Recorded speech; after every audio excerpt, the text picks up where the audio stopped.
Kevin Roth here of Rotogrinders, and today we're going to talk about the RG Discord. If you're not a member, you should be. It is a fantastic community and resource that Rotogrinders provides, and it's easy to join as well. All you have to do is click the Discord icon on Rotogrinders or go to rotogrinders.com/Discord. From there, you'll either sign up if you're new to RG, or if you're already a member, just click the link at the top to go to the sign-in page. Once you've logged into your RG account, you can be taken to Discord to log in there. Once you've connected those accounts, you won't have to leave the server. You can freely close out and reopen Discord without ever having to reconnect. The idea of Discord might be a little bit daunting to you, but it's actually pretty simple to navigate. Whether you're on mobile or desktop, the far left side will show you the Discord servers that you've already joined. Then next to that, you'll see the channels within that Discord. We have both free channels like Chiefs Prop Shop and our daily sport channels, and we also have premium channels like Blender's Game Theory or the Crunch Time channels. Premium members can see the difference between the free and premium channels by looking for a padlock icon next to the premium channel names. We also have a few pointers for new and experienced users alike. If you're having trouble finding a channel, make sure that you haven't collapsed the section that the channel is in. Collapsing a channel will only allow it to appear when there are unread messages in that channel. Also, we find that using the actual Discord program works better than opening it in a browser like Safari or Chrome. Lastly, if you're having trouble with one of our tools, your Rotogrinders account, or any other technical needs, you can hop in our feedback and help section of channels to get help from one of our wonderful support and moderation team members. If you have any more questions, feel free to reach out on Twitter @Rotogrinders or email support@rotogrinders.com. See you in Discord.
What is up, Rotogrinders? Dean here, Dean 78904. That is the daily fantasy handle you'll see around the industry. Hopefully, you'll see it right up there up top with my fellow cohorts tonight, the Chopper of Heads, Head Chopper, Kirk Dees.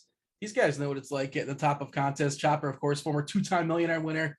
Kirk Dees, the most fabulous Yahoo balance I ever accidentally saw. I was not snooping, Kirk Dees, but I once saw your Yahoo balance. It was super impressive.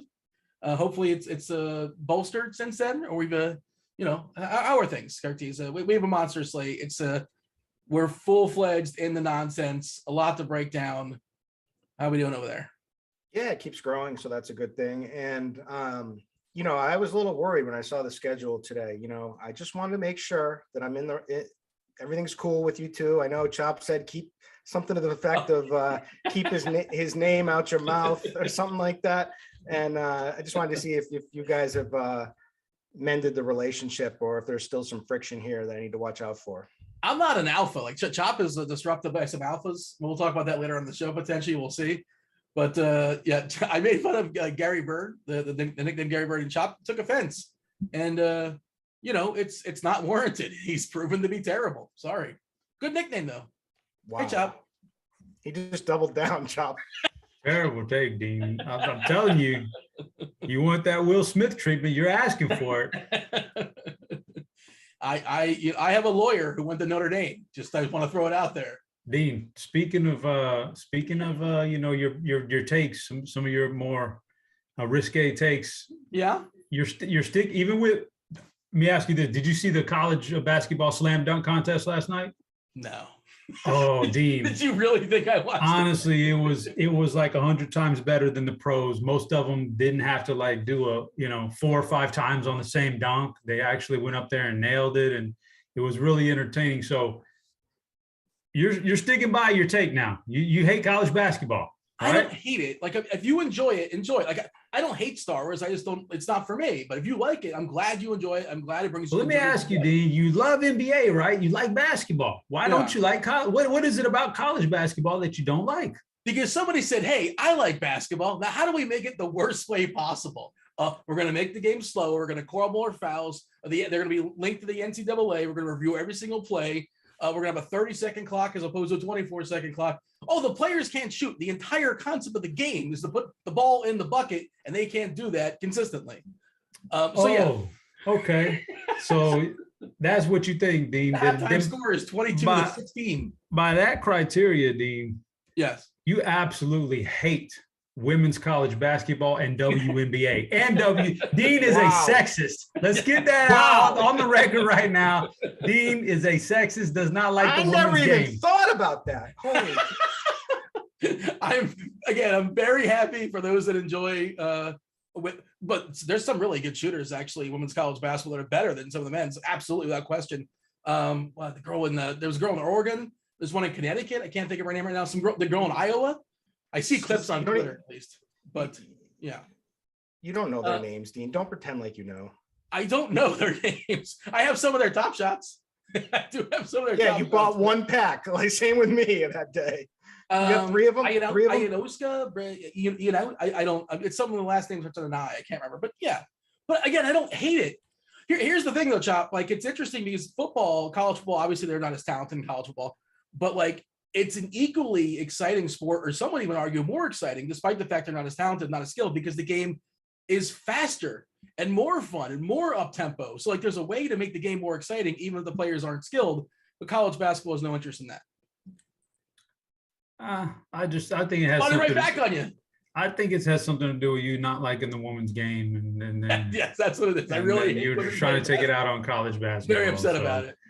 Yeah, I just it's just one of those things, Dean. I like the hustle and the tough defense. Some would say not calling a foul, on every little move a guy makes actually makes the game a little tougher, makes it tougher to score those baskets. It makes that defense stand out as opposed to the NBA game, which I like NBA basketball. Wait, too. they call a ton of fouls. And yeah, you brought up another point, the 5 foul rule. You get 2 fouls in the first half. You do know it's a shorter game, right? You do know it's a shorter game, right? 8 minutes there's shorter, there's two 20-minute halves as opposed to quarters. Who shows up to see all the best players amongst a bunch of bad players sit on the bench? Who gets excited about that because they have 2 fouls and God forbid you play with 2 fouls? You're talking about coaches now, Dean. I don't have control over the coaches. Okay, you've been watching Portland Trailblazers basketball without a single starter that's actually on the court for the entire game, have you not, Dean? I have, and every one of those dudes down to the 17th man on the bench can absolutely wreck basically anybody in college basketball. And where do you think they came from for the most part? Not Dubuque or whatever. I don't know who's the Cinderella team this year. I don't know, somewhere. Shaheen Holloway, St. Peter's. Okay. Goodness, yeah. You probably don't even know Shaheen Holloway was, do you? I've heard the name before. No, he's an electric point guard for Seton Hall. He was incredible. Is he going to get drafted? No, he just was on the borderline of there, and he's now the head coach of Seton Hall. Hey, Dean, Dean, how many games we got on the slate today? We have 10, I believe. The Chopper's just curious. We have a lot of games that we can just sort of throw away. Well, I wouldn't say throw away, but some teams are deciding not to play bad. Their back 8 players, by the way, are better than any college basketball team, and that's not even close too. Let's talk about that, Chop, as far as the slate, because it feels very, very clearly it's a stars and scrubs slate. If I pull up lineup HQ and I sort by point per dollar plays, there's some really, really strong ones.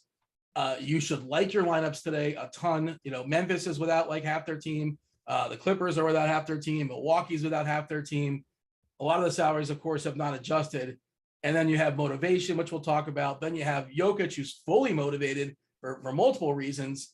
And he's expensive, but it's really, really, really easy to get Jokic on your team. Yeah, Chop. What's your approach as far as the slate today? Try to not make any mistakes, Dean. That's all you can do. Like, you're going to need a monster score to win any GPP tonight. Cash games will probably be monster scores. So you can't afford to make a mistake. And with that being said, I think it's kind of straightforward. There is a lot of chalk, but it's good chalk. Find a way to get different with your stars, maybe, I guess. We'll talk about it. But yeah, if you put up less than whatever X amount on whatever site you're playing, yeah, you're in trouble, man. Because you need 4 bills tonight. I think you need 4 bills. Yeah, depending on what site, you might need like a 425 piece on FanDuel, man, to do anything good. So yeah, it's straightforward, but you're just gonna have to eat some chalk tonight. Yeah, and like, some teams are just fully healthy and like they're not, we'll talk about it, all that stuff, and they're fine, but they're not as appealing as all the other stuff kind of jumping off the table. Top values as of right now, according to our lineup HQ, DK specific, still minimum. Jordan Nwora is projected to currently 10x. Xavier Tillman 9x, like Amir Coffey 8x, Covington close to 8x, Melton, Brandon. It's a lot of Memphis, it's a lot of Clippers, Milwaukee, and some Detroit. And yeah, and then you kind of make that stuff work with the studs, which we'll talk about. What do you have, Kirk Dees, as far as your general approach? Again, it's, you should really, really like your lineups tonight. The first, 10, 12 value plays today would have been the best one yesterday. What's your approach? What do you have for me? Well, I mean, yeah, we've got a ton of value because these teams have given us the writing on the wall and already ruled these guys out, which is nice. And just, complete starting lineups are just sitting out tonight for the Clippers, for the Bucks. So we've got like a ton. I mean, these guys are going to score fantasy points. They're going to be playing a bunch of minutes in an NBA basketball game. Maybe we'll get into more, later about the college basketball talk. But regardless, we're going to need some high studs here on this slate too, as well. And so, I have a little bit of a different dilemma on Yahoo tonight since they chopped the first 2 games off. So I don't have. They did the 7:30. Yeah, they did the 7:30 start time for those who don't know. So after you build your lineup blocks, get over there and jump on in for the 7:30 on Yahoo. But so that means there's no Luka, and Luka's probably one of the highest raw. Is he the highest? He's behind Jokic. Okay, so it's Jokic and Luka. Both are deserving stars, and you can very easily, even on DraftKings. I know we could do this very easily every night on FanDuel. We can play Luka and Jokic together, but you can't on DraftKings normally. But you can tonight because you have just value everywhere, and this is good value, like Chop said. But that's going to lead to some interesting mid-range options to get a little bit different tonight. We've got nobody's talking about like the Celtics, and that's probably for good reason because they should blow out the Pacers. But we saw just the other night what happened with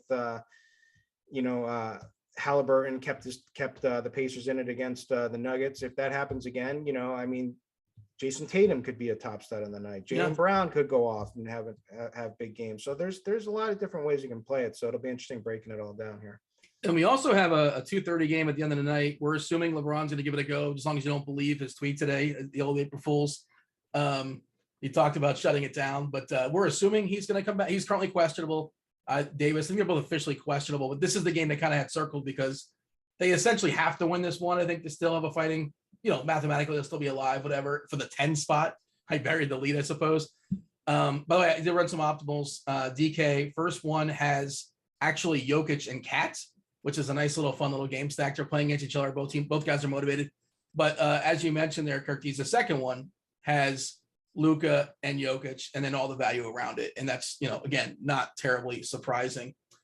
By the way, Chopper, hashtag skill game. I filled out my DK bracket for whatever tier I was in about a minute or so. I have Villanova in the championship.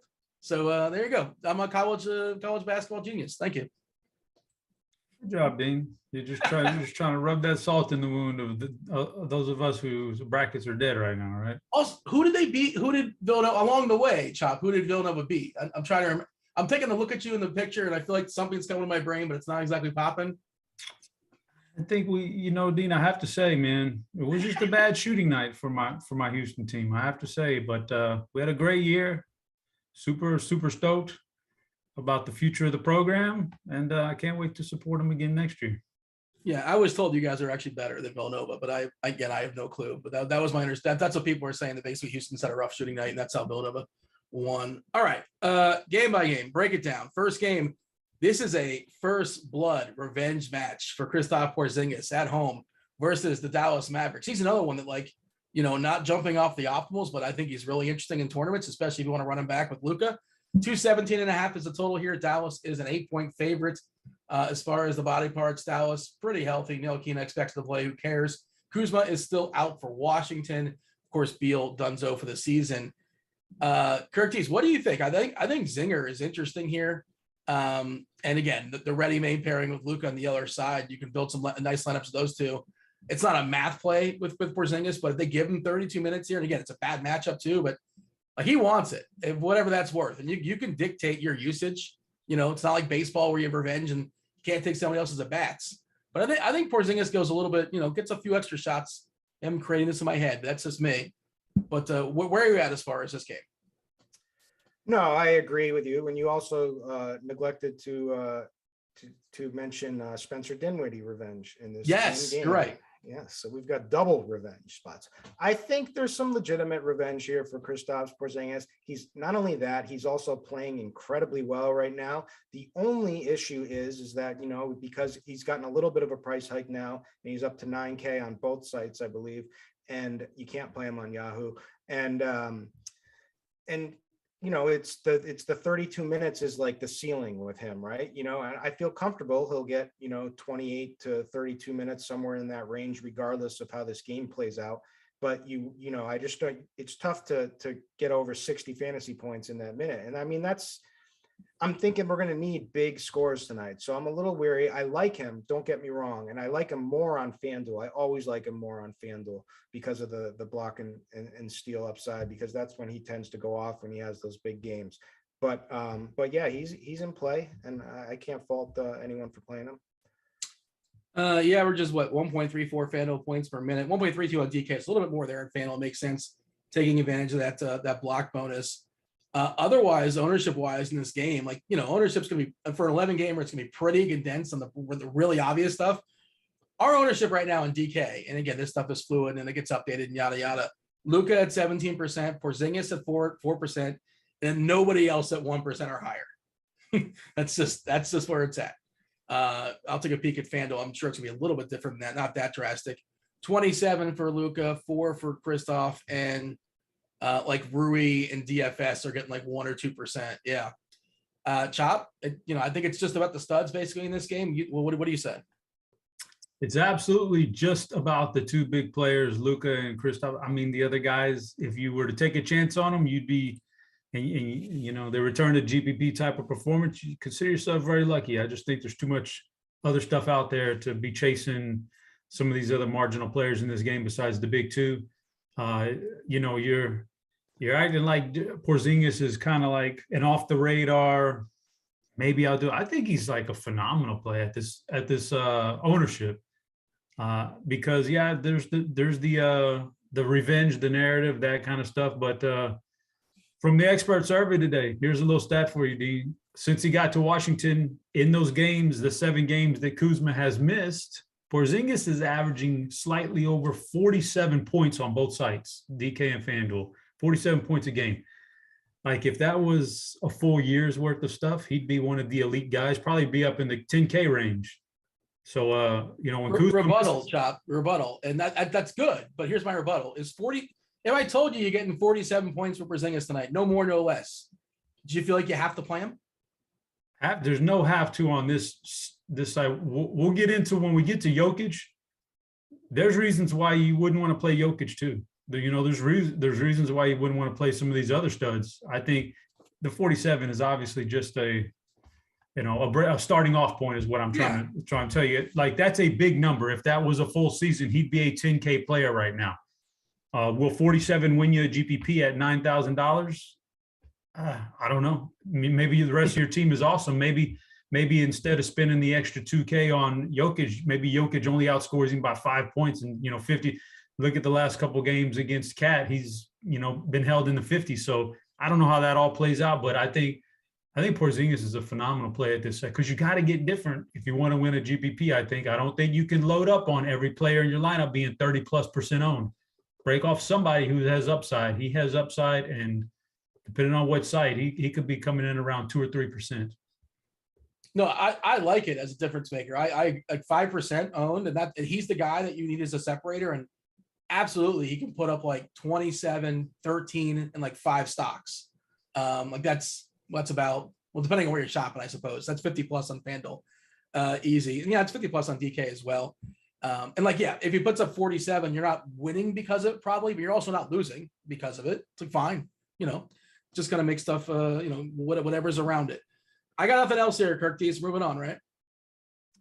Yeah, it's just I'll just recap there. I think he's a great play, and I agree with Chop that really everyone else is kind of secondary besides Luka there. I think you can take a couple chances on Dinwiddie just in case this game plays a little bit differently. And I do prefer guys like, I do think like from a ceiling, you got to just think about ceiling. So in that range around 9K, like we got Cade Cunningham, who I think in this spot has a higher ceiling. I think Devin Booker wouldn't shock me if he goes absolutely off against this whittled down Memphis team. But I'm on board with Zinger. But I have questions to ask you about those guys. They're really interesting to talk about. Toronto, Orlando. This is not interesting to talk about. 217 is the total. Toronto's 11-point favorite. Toronto is trying to win. Orlando's trying to lose. Toronto's on that 6th spot there. They want to keep away from Cleveland. They've separated themselves by a couple of games, but I imagine Toronto's just going to play this straight. As far as Orlando, they gave Carter a wrist. Suggs is out with an ankle. Those guys probably don't play the rest of the season. They're in the tankathon with Chop's Rockets. They're tied. Orlando's going to do their best to keep losing. But the thing with Toronto is, Chopper, is that, they're just fully healthy, right? Good to go. The normal guys get their normal minutes, but now they're kind of priced where they should be. And it's a good matchup, but there's nothing about this matchup that screams you got to play him, because again, a lot of the stuff we're going to talk about, it's because X, Y, and Z are all out and everybody gets elevated. Nobody's elevated, but they're just fine. So what do you do here? This is one of a couple spots just like this where a team should go out there and dominate. That makes it scary on a night like tonight. Yeah, I say you don't want any pitfalls in your lineup, and this game has a potential to be a blowout, and that could be a big pitfall. So, yeah, I mean, I get Siakam. He's been really good lately. He's priced up, though. I get the love for some of the other guys. If you want OG and Barnes and Van Vliet, I'm not on any of them. And because I think there's a blowout factor, I need to chase my points in games that, even if it's 2 bad teams going at it, that's halfway competitive. This really, I don't think is that competitive. And you got to kind of play blowouts. I hate to play blowouts all year long in the NBA because most of the time you'll mess yourself up. But late in the year, I think you can play the blowout card. For Orlando, one guy maybe I would keep Mo Bamba in my player pool, just because of the rule outs already for Orlando. Maybe he gets a little run. If he gets a little run, he's shown big upside. He just dropped 40 a couple of days ago against Sacramento with 34 minutes. So if he gets in that 30 to 35 minute range, maybe Mo Bamba. But really, this is not a game I'm running out to sign up for. I think this is a cross me off, Kirk D's. Like Chop said, of course you can play Pascal if you want to. He is 10% owned on both sites. Next guy is OG at 6% on DK. Then basically nobody. 5% for OG on FanDuel. Do you want to sell me on anybody in this game?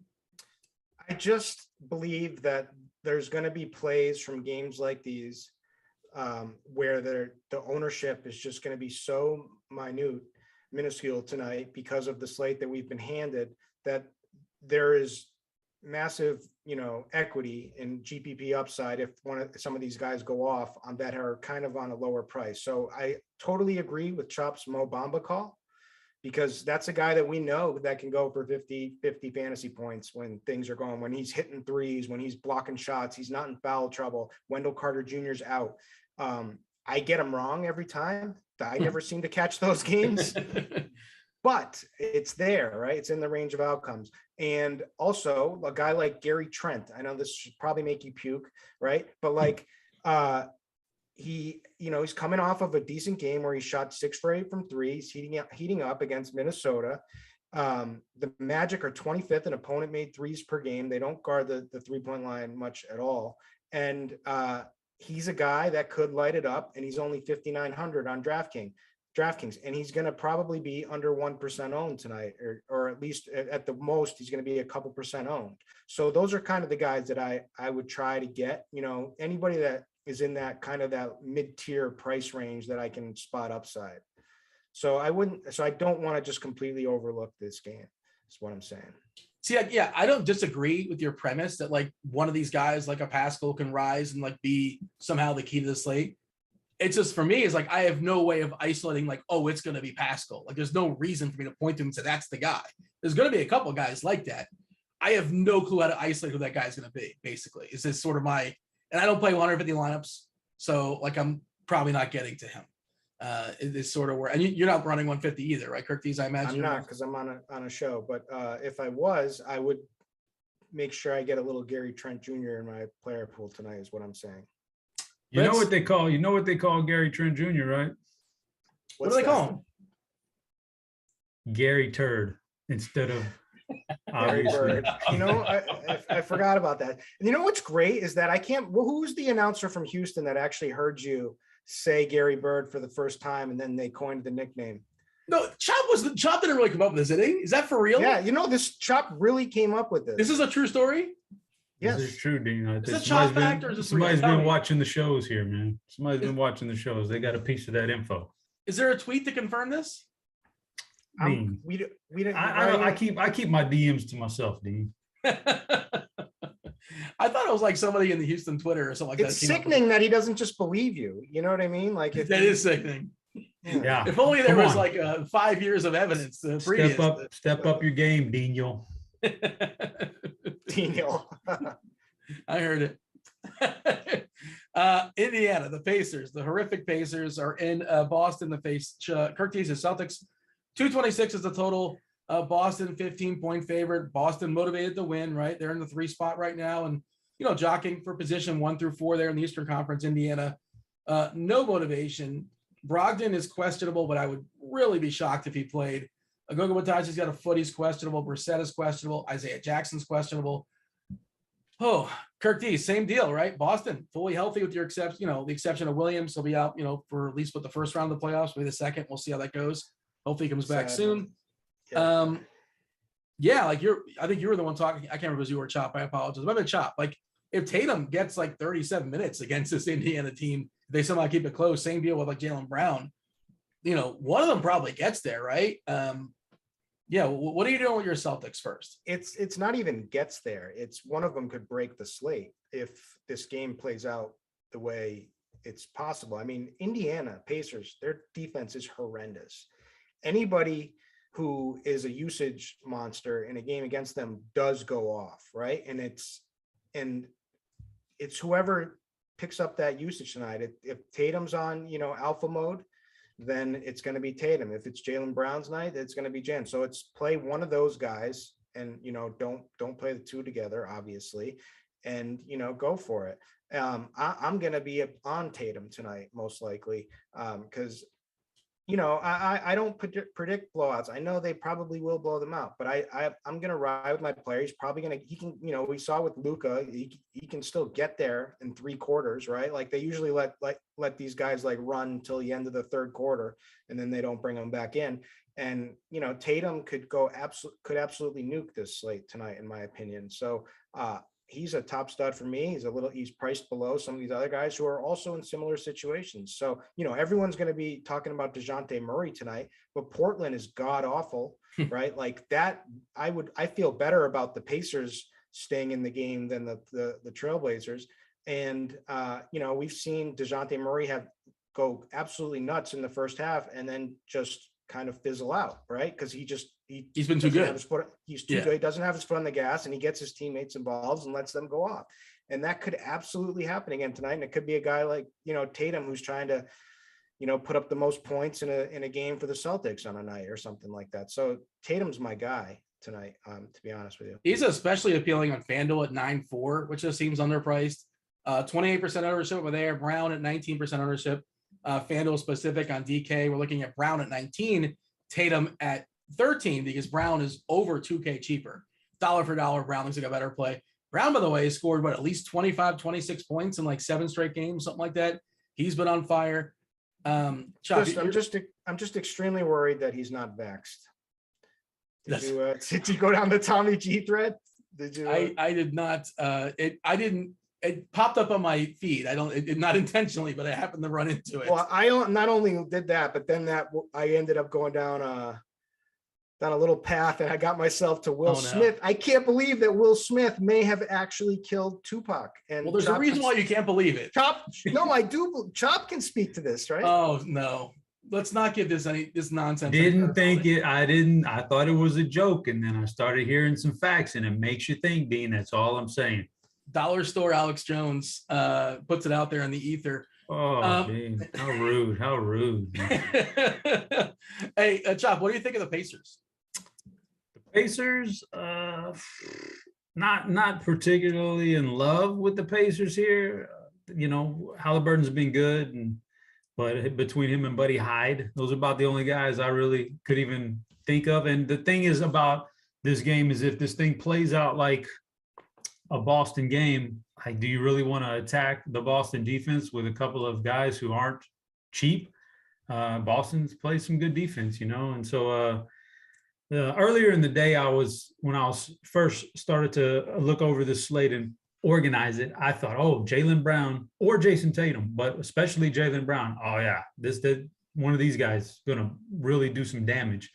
As the days worn on, I've become very, very leery of the blowout. And like Kirk said, I hate to try to predict it, but my God, Boston, when they win, they've been blowing the doors off of people. And Indiana has lost in the last week. They've lost by 40 and by 30 to far lesser teams. So I'm a little worried. I'm a little worried. But earlier in the day, I thought, Jaylen Brown, man, this is, one of these guys, at least Tatum or Brown, could go off here. So I think their GPP plays. Indiana doesn't really do it for me because if Boston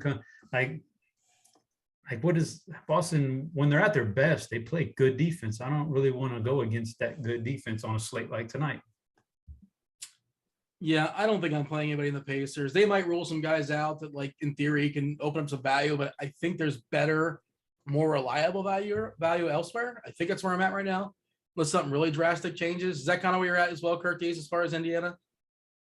Yeah, I'm also. I don't really want. I just don't have much interest in anybody. I would want Halliburton, but that 9,400 price tag is just a little scary in this matchup. But if there's going to be one guy, it's probably him. But yeah, I'm all set. I think we should move on. Let's talk about, this is a gross game. I asked this on Twitter, by the way, Detroit, OKC, or Clippers, Milwaukee, Curtis. You got to go to one of these games. You got to go watch the Clippers and Milwaukee or Detroit, OKC. Which one are you going to watch? Oh, man. I'm just going to say Clippers and Milwaukee, even though it's scrubs. I just can't. I've had it with OKC. I've watched too much OKC recently, and I was like every night I'm like, that's it, I'm done for NBA. Got baseball next week, but then I keep coming back in the next day. But once you think you're out, man. Yeah. I've had it with Detroit, and I've had it with all these teams. Actually, I had it with the Clippers. The Clippers, their minutes limit with Morris like at 39 last night, Batum at 39. Amazing stuff. We'll talk about them soon enough. Let's talk about Sacramento. And Chop's Rockets. Here we go. The Kings at the Rockets. We're running this back. This was an amazing game not too long ago. A couple of games back, whatever it was. De'Aaron Fox and Sabonis, of course, are still out for Sacramento. Demolition Man Schroeder's gone. Christian Wood, Eric Gordon. Houston, they want to lose. Şengün is questionable. I would guess he doesn't play, but I have no idea. Houston is tied with Orlando in the tankathon right now, jockeying for position. But Chop, we've had tank conversations in the past. Are you? I link you up to the lie detector test. Do you want Houston to win this game or lose this game? I prefer they lose this game. Thank you.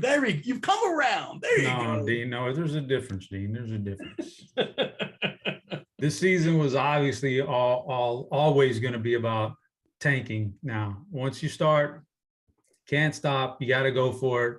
My whole thing was if you can field a competitive team, why not give it a shot? But when you're this young and this is what you're trying to do, this is how you're trying to rebuild, then I get it. So this is a game, Dean. It's interesting because let's say you wanted to bypass on maybe a piece or two of those value plays from other games, and you wanted to maybe and because you did that, maybe now you take one of the really highly projected guys who are big salary, take them out, and plug in like 2 or 3 pieces from this game, kind of in the mid range. Like you could definitely win a GPP that way, and that would be a little bit different. Like there's a world where Davion Mitchell at $4,000 less than Jokic actually kind of stays in the same stratosphere with him, right? And then you're running it back with Kevin Porter Jr. and or Jalen Green, who can also, didn't Kevin Porter got 2 back-to-back 50-plus point games? Yeah, like he can get there and crush like a 10K guy, and be in there, and you've saved money. And then, like I said, Jalen Green, back-to-back 30-point games, like real-life points. Trey Lyles, nice. He's like, believe it or not, I mean, I don't want to believe in Trey Lyles, but he's getting the minutes. He's getting it. He's getting the minutes. He's being very productive. This is what a guy like Trey Lyles thrives in, is this kind of a point in the season. So, and then there's Damian Jones, who always seems to crush Houston. He did it, 56-point game here just a few days ago. There's pieces to this game stack right here that, this is one of those paths to a GPP win that if you got it right, this could be an easier path than going with all those 30+% owned guys and then trying to get different in one way. This is one way to do it. Chop, did you see the broadcast? Oh, go ahead. I have a quick question for Chop because I was using the expert survey to build my lineups the other day, and this game was on it, and I got real excited about Sean Tate, and I got into foul trouble, man. I just wanted to know. So, do we run it back with Sean Tate tonight, or are we off of him now? I think that if you're game stacking, like he doesn't belong in any cash game conversation. I don't think. I think GPP is even a stretch tonight because there's so many players. But if Şengün got ruled out, then we might think about it. Then we might have something on our hands. But he got a little handsy the other night. But what did he? He also shot pretty poorly, 33% from the field. But they've kept his minutes down a lot of late. Like I don't know what's going on. So, what's going on there? I think they just split him with KJ Martin, but I think if we get another rule out of Şengün, then I think Tate plays a little more. Even Martin plays a little more. But no, not tonight, man. You can't play with Tate tonight unless it's just like a deep GPP or you're a game stack. And I think the game stack here is, what is this? Arguably the best game stack on the board. Maybe there's another one we'll talk about in a minute, but this is up there. I whiffed on I thought KJ Martin was my favorite amongst like the Houston cheapy stuff, not to be confused with like Porter and Green, just kind of the prices are. And man, yeah, he was when Şengün was out, obviously they started Garuba. I thought that was kind of like a fake start, but no. And Fernando thrived as well. I think Garuba and Fernando chopped the 5 minutes, like 24, if I'm not mistaken. Is that what you expect again, Chopper? And then what if Şengün plays? Is he playable if he plays? Because I don't think people are thinking about playing him, and certainly we've seen his ability if he gets like 30 minutes or so. Yeah, if he plays, I would assume that he's good to go and going to get his full time on the court. In which case, he is probably a 40-point guy, 40-point upside. So if he plays, he's in play. You scratch the other guys off. But if he doesn't play, I think it does bump KJ Martin, and Sean Tate up a little bit. Chop, did you see the other day? It was the Denver broadcast thing with Scott Hastings. Was they were talking about like JaMychal Green? Is it JaMychal Green? Is he in? Is he out? And he's like turns over his shoulder and says, "Hey, JaMychal, you're playing? Yeah, no, we need that guy in Houston. Where's that guy?" That was fantastic, man. Wow, why can't they all be that simple? Yeah, really. It's not the guy in Toronto. I'll tell you that much. Which guy in Toronto? Oh, the beat writer for Toronto gets very angry, right? Yeah, he blocks all. I'm blocked. Everyone's blocked. There's a whole, thankfully there's like 20 different Toronto beat writers because I think like there's different people all over Canada, I think, that covers the Raptors or something like that, because there's a lot of, you go on Twitter, there seems to be a lot of Toronto beats. But yes, I know the guy that's notorious, very much of a curmudgeon. And I guess it's kind of annoying. I'm sure DFS players are probably annoying asking him questions, but kind of comes to the territory, I guess, at this point. Chop, I'm playing one of these guys in Houston. Consider everything. Is it KPJ or is it Green? Who do you prefer when all things are baked in? Just those two, or yeah, that's one of the options. Sure. Well, if you want to fill out the whole team, by all means, go for it. And obviously, there's a drop off after Kevin Porter Jr., but like Jalen Green, they're starting to kind of turn. See, this is the thing about rookies, 19-year-old rookies. Is like they're playing in a league with like literally grown men, and they haven't developed like that. So it takes a long time. Well, they're actually starting to turn him loose a little bit now. So I would say Jalen Green is not so bad, man. I think Jalen Green's got a little upside here. So there's a difference playing against like, St. Mary's and then playing against LeBron. I think you're trying to be a smart guy here, Dean. I don't appreciate the tone, but listen, Dean, honestly, for my college team, this is just, totally off the cuff here, but yeah. For my college team, what if you're asking me, would I rather have the incoming 18-year-old 5-star freshman who is just, top 5 in the nation recruiting class, or would I rather go to the portal and get just a really good 22 or 23-year-old graduate student to come in for 1 year? I got 1 year from both of those guys because one's going to go to the NBA draft the next year. One's going to be out of college. I want the 22 or 23-year-old. I found that those guys are a lot more effective. So for a 19-year-old to go to the NBA, I just think they struggle so much right away. But when they get their footing, if they're good, then they can really get it. And right now, Jalen Green's starting to get it. Can you? I don't know what the portal is. You don't know a trend, like if you want to transfer schools. But I don't know why are they 22, 23 or so. Because the young guys, if you're good, you go to the NBA after 1 year of college. Yeah. If you're a junior or senior or a graduate student and you just want to like change schools and you don't get punished anymore by having to sit out a year, so you can change schools. So older guys are changing schools just to change it up and get to more successful programs or get better deals in the NIL, the name and image likeness. So they give them a little bit more money. So used to be if you're a junior or senior or an older guy, you don't change because you have to sit out a year and that wouldn't be worth your time. But now you go right away. So they change up. Their guys are changing schools all the time as older guys. What a scam that was. The coaches can change teams in a minute. Oh yeah. But the players don't sit out for a year. Nonsense. It's the only reason why. Don't get me started, but come on. Your favorite player on Sacramento, Curtis, is it Mitchell? I like Davion Mitchell. It's actually Jones.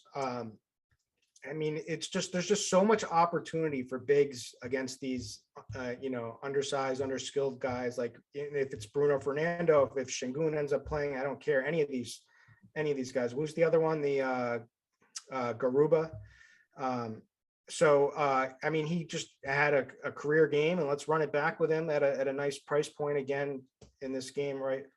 Go right back at 5,500. So he's probably my favorite. I'll tell you who I don't like, and he'll probably go off tonight. It's because I had him, I had him everywhere the other night in this game, which was Harrison Barnes, and I felt really stupid because he's like out there, like feeling like he's too good to be out there. Do you know what I mean? And then he just takes his foot off the gas the whole game. And so it's guys like Trey Lyles who went off, and these young kids. So, I can't play Harrison Barnes, but I know it's going to like, just for saying that, it's going to like, he's going to end up doing it tonight. Like he's going to be engaged and go off or something. But this is like the nut game to game stack from just like overall, all the metrics. It's the two worst defenses. They play extremely fast, eighth and second in pace, and they give up tons of blocks, steals, everything, threes. So like, I will look to this game for as many plays as possible and feel good about them in my lineup. Jalen Green's been awesome, and Kevin Porter Jr. was nuts the other night. And they both went off. But there's, go ahead. Sorry. I think he was the youngest person ever to get a triple double, or youngest Rocket, maybe the youngest person ever to triple double. I don't recall. He got a triple double, and he was having a good time out there. And I think there's still some meat in that bone. The price has come up, but I think he's absolutely in play for tournaments. But I was gonna say, like, au contraire, like I raise as far as best game stack. It's the Clippers and the Bucks, man. Well, yes, for sure. Yeah. This is going to be a disaster. 2-7. You got anything else this game? We're moving on. Go. We're going. 217.5 is a total. Clippers, Milwaukee. Any name you may know as a fringe fan is not playing basketball tonight. There's no Paul George. There's no Arjax. There's no Morris Batum for the Clippers. Of course, Powell's not giving it a go. Giannis, another incredible game yesterday. He's amazing. No, he's out. No Middleton. No Drew Holiday. No Brook Lopez. Yeah. So who's the most expensive player in this game? Is it Bobby Portis? It is, right? I think so. And yeah, looks like a really solid, especially on FanDuel. Bobby Portis on FanDuel. Most expensive guy? Yeah, is it? Yeah, who's the most expensive player in this game? On FanDuel is Terrence Mann. Okay, yeah, wow. And I think DK, I think it's Bobby Portis, but I'll throw this one to you, John. It is Bobby. Yeah, so ownership galore is popping because you got to have 5 guys. You got to play the minutes out. And the players obviously going to be extremely elevated from what they normally get their run. That's why a lot of guys are underpriced. Biggest ownership in this game currently projected Bobby Portis at 46% on FanDuel. Amir Coffey stone minimum. Jordan Nwora stone minimum. Those guys are projected for 20-30% as far as ownership. Luke Kennard, the Nard dog, essentially stone minimum, 15%. Bobby Covington is one of my least favorite amongst. He doesn't seem like a guy that's just going to take a bunch of usage in my brain, at least.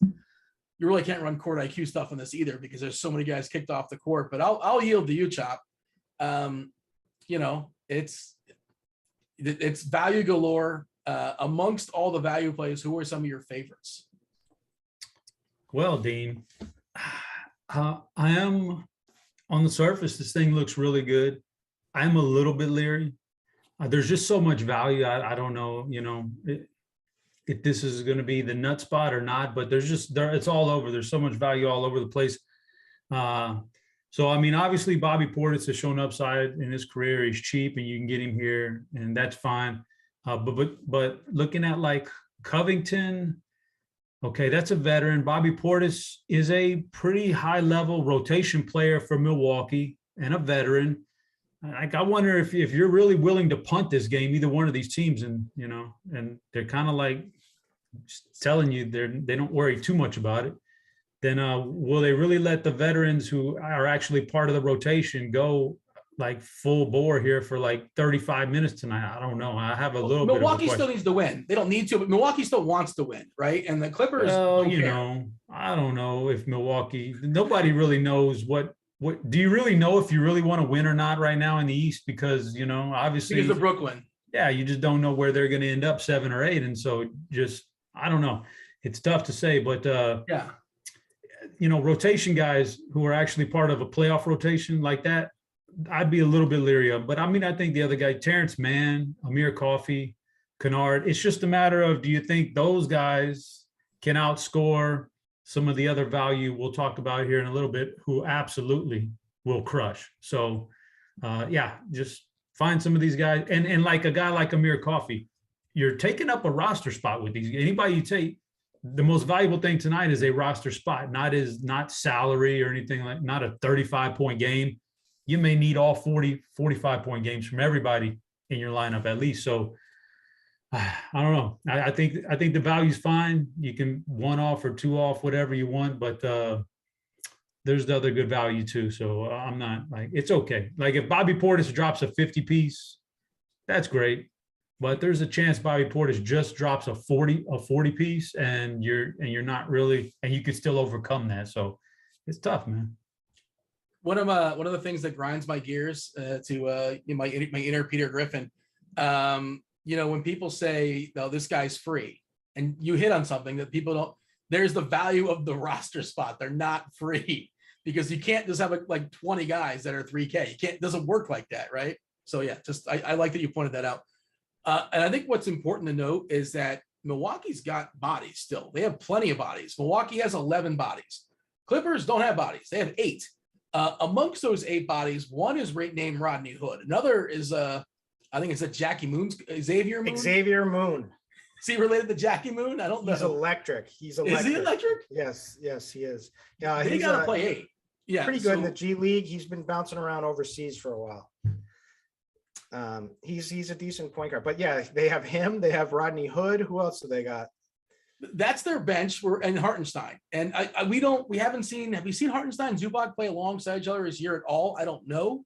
Maybe we'll get a little crosstalk there. 4 and 5, Zubac, playing together. I don't know if that's happened all season, but they might be forced into it. And again, they want to have some fun and experiment, I suppose. But I saw one of their beats talking about Coffee potentially playing 40 minutes tonight.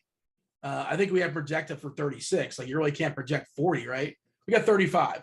Kennard for 35, Mann for 35, Covington 33, Hood 28, Moon. We're expecting Moon and Hartenstein and Zubac there kind of split the center minutes, but yeah, there's a ton of minutes to go around. They're going to score some points. And they're all super, super cheap. So I don't want to have a ton of Clippers, but I think at least 1 or 2, maybe 3 get there, just because getting there is like, what is getting there? Let's ask that, Kirk. He's like 30 points.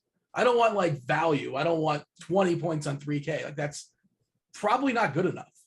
30 plus points if we're talking about these lower salary guys like Amir Coffey or something, or a Luke Kennard, because there's just a lot of competition for value plays that are good, and then there's a lot of good plays that are like 5 and 6K. It's a little different. No, I have the same concerns that Chop has with Bobby Portis. Like, the idea of Bobby Portis is great, right? And of course he should be chalk and whatnot, but like, he is a role player that will be seeing action in this playoffs. And so him and Grayson Allen would be like the first 2 to cut out, in my opinion. It's not even true. George Hill, Wesley Matthews, yeah. And so maybe they end up playing these guys, good minutes. I'll tell you, my favorite is Jordan Nwora, because I just feel confident he's going to get minutes. I know he's a scorer. We've seen it in the past. His role has been decimated lately, but this is like a perfect game for him. And I think they'll definitely lean off of like Grayson Hill and Portis potentially. But I will play some Portis tonight. But I get it. I'm just not crazy about it. But on the Clippers side, it's the backcourt that's the thinnest, right? Depends how you look at it, I suppose, because, you got Moon is the backup, right? Yeah. And Hood can play some wing. They do have 5 is, I guess, the deepest, right? With Zubac and Hartenstein, like, if you want to say it that way. And again, we don't know if they're going to play them together. But yeah, there's Covington, who's a front court player. There's Coffee's kind of a swing, right? Yeah, kind of a wing. Yeah, he's kind of a small forward, shooting guard, can be. So I like Coffee. I like Terrence Mann because I think they're just going to have to play a bunch. Yeah, I agree with your assessment. I don't expect to play. I don't care if he's starting or not. Wesley Matthews. I don't expect to play. I don't care if he's starting or not. George Hill. Do you agree? Correct. I will not be caught dead playing those guys. When you say never again, like, you can actually be truthful and say never again at Wesley Matthews, right? Unless it's like showdown playoff. I don't understand how this guy is still like a starter, or like getting like in real minutes in games. I don't get it. They say they love his defense, but his defense doesn't even look good. It's terrible. It's not. He had that Achilles and he survived it. That was like 4 years ago or so. And obviously not nearly the player he once was, but and I guess he can shoot the 3, so a little bit of spacing, I suppose. But it is surprising he stuck around this, and he's starting on like the best team in basketball, or one of the best teams, however you want to argue it. Chop, give me your top 2 plays on each side of this game. On each side? Yeah, this is an important game, man. Definitely Terrence Mann. And then probably I'd go and lean Luke Kennard, because I've seen it from him a little bit before. And then on the other side, Bobby Portis. And I'm really not super stoked about any other Milwaukee guy. So I would say there's a big gap now. And I would say, man, probably I know people want to play Jordan Nwora. I won't do it, but I'll say Nwora, but I will definitely not have him in my lineup tonight.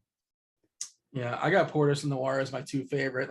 But again, I wouldn't be shocked if Milwaukee, Thanasis and Antetokounmpo grab some minutes, and Sandro Mamashkidishvili is available. Oh, come on now, you just showing off now, D. I was in front of the mirror today for a half hour. Like Ibaka, is he a guy that they don't give him? Or I wouldn't think they would give him. I wouldn't trust a veteran like Ibaka that. revenge. Jeez. Oh boy. Oh, you're right. In season revenge, was he a Clipper? Oh, this year? I think he was, right? Was he cut by the Clippers? Am I making that up? I think that happened. Same question, Kirk Dees. The top two on each side. Man, it's really close. So I like Coffee for sure. I think, his role has been decimated recently, but he's gonna play big minutes in this game. I'm extremely confident about that. I kind of like Kennard. I like Hartenstein. I think they're gonna push Hartenstein out there, and this guy's been producing at like an astronomical clip recently. Like in the minutes he's getting, he struggled in his last game, but the 4 prior to that, I mean, this guy's been going off every night, and so I think we're gonna get a nice minutes bump with him in this one, and especially when this game comes down the stretch. I think it's going to be Hartenstein closing it out here. So that's my guy tonight. All right, let's move on a few more games before we step aside and make way. Do want to mention, if you guys are not aware, Crunch Time is following us live, free on the YouTube. It's because it's a FanDuel Friday. You got Andy Means, you got TJ, the Alpha TJ. We'll talk about that. And Kevin Roth, of course. And then I think Dave Potts, Cheese is Good, is going to make an appearance just to kind of let people know that baseball is going down. If you all are aware, this time, that next week, you're going to be tilting some Rockies games at home with they're facing the Dodgers. That'll be good times for sure. We're celebrating the baseball season because we're putting a sale out there for MLB Premium, $10 off your first 2 months. Click the RG banner, rotogrinders.com. Of course, if you guys have the combo pack, the combo platter, all the sports, that's the way you want to do it. If you want it a la carte, if you want just baseball, have at it that way. $10 off the first 2 months. There you go. Can I just say something? Go ahead. Get baseball and get the bat, and you're good to go.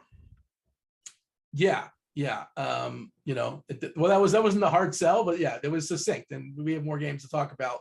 Oh, I also want to mention Underdog. Underdog tonight, 100% deposit match bonus up to $100. Use the promo code Grinders.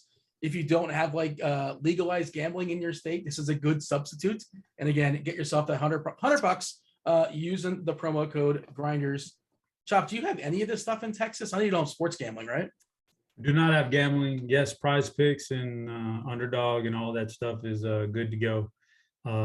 Dean, I do want to say that when it comes to Underdog, let's see, two games from now, I'll give you the Underdog lock.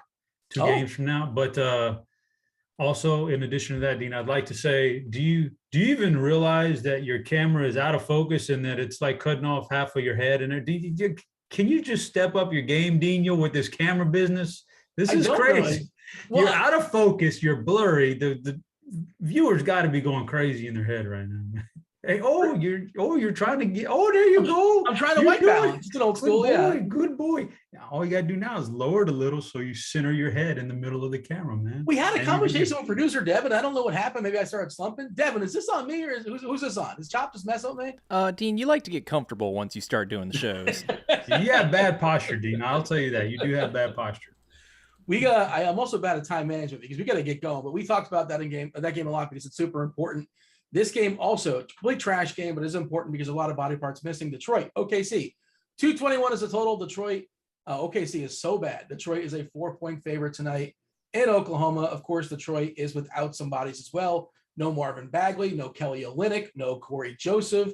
OKC missing the same dudes. They're down to their 8 bodies as well. Detroit does have, it looks like 10. We're expecting Saban Lee and Pickett to be available.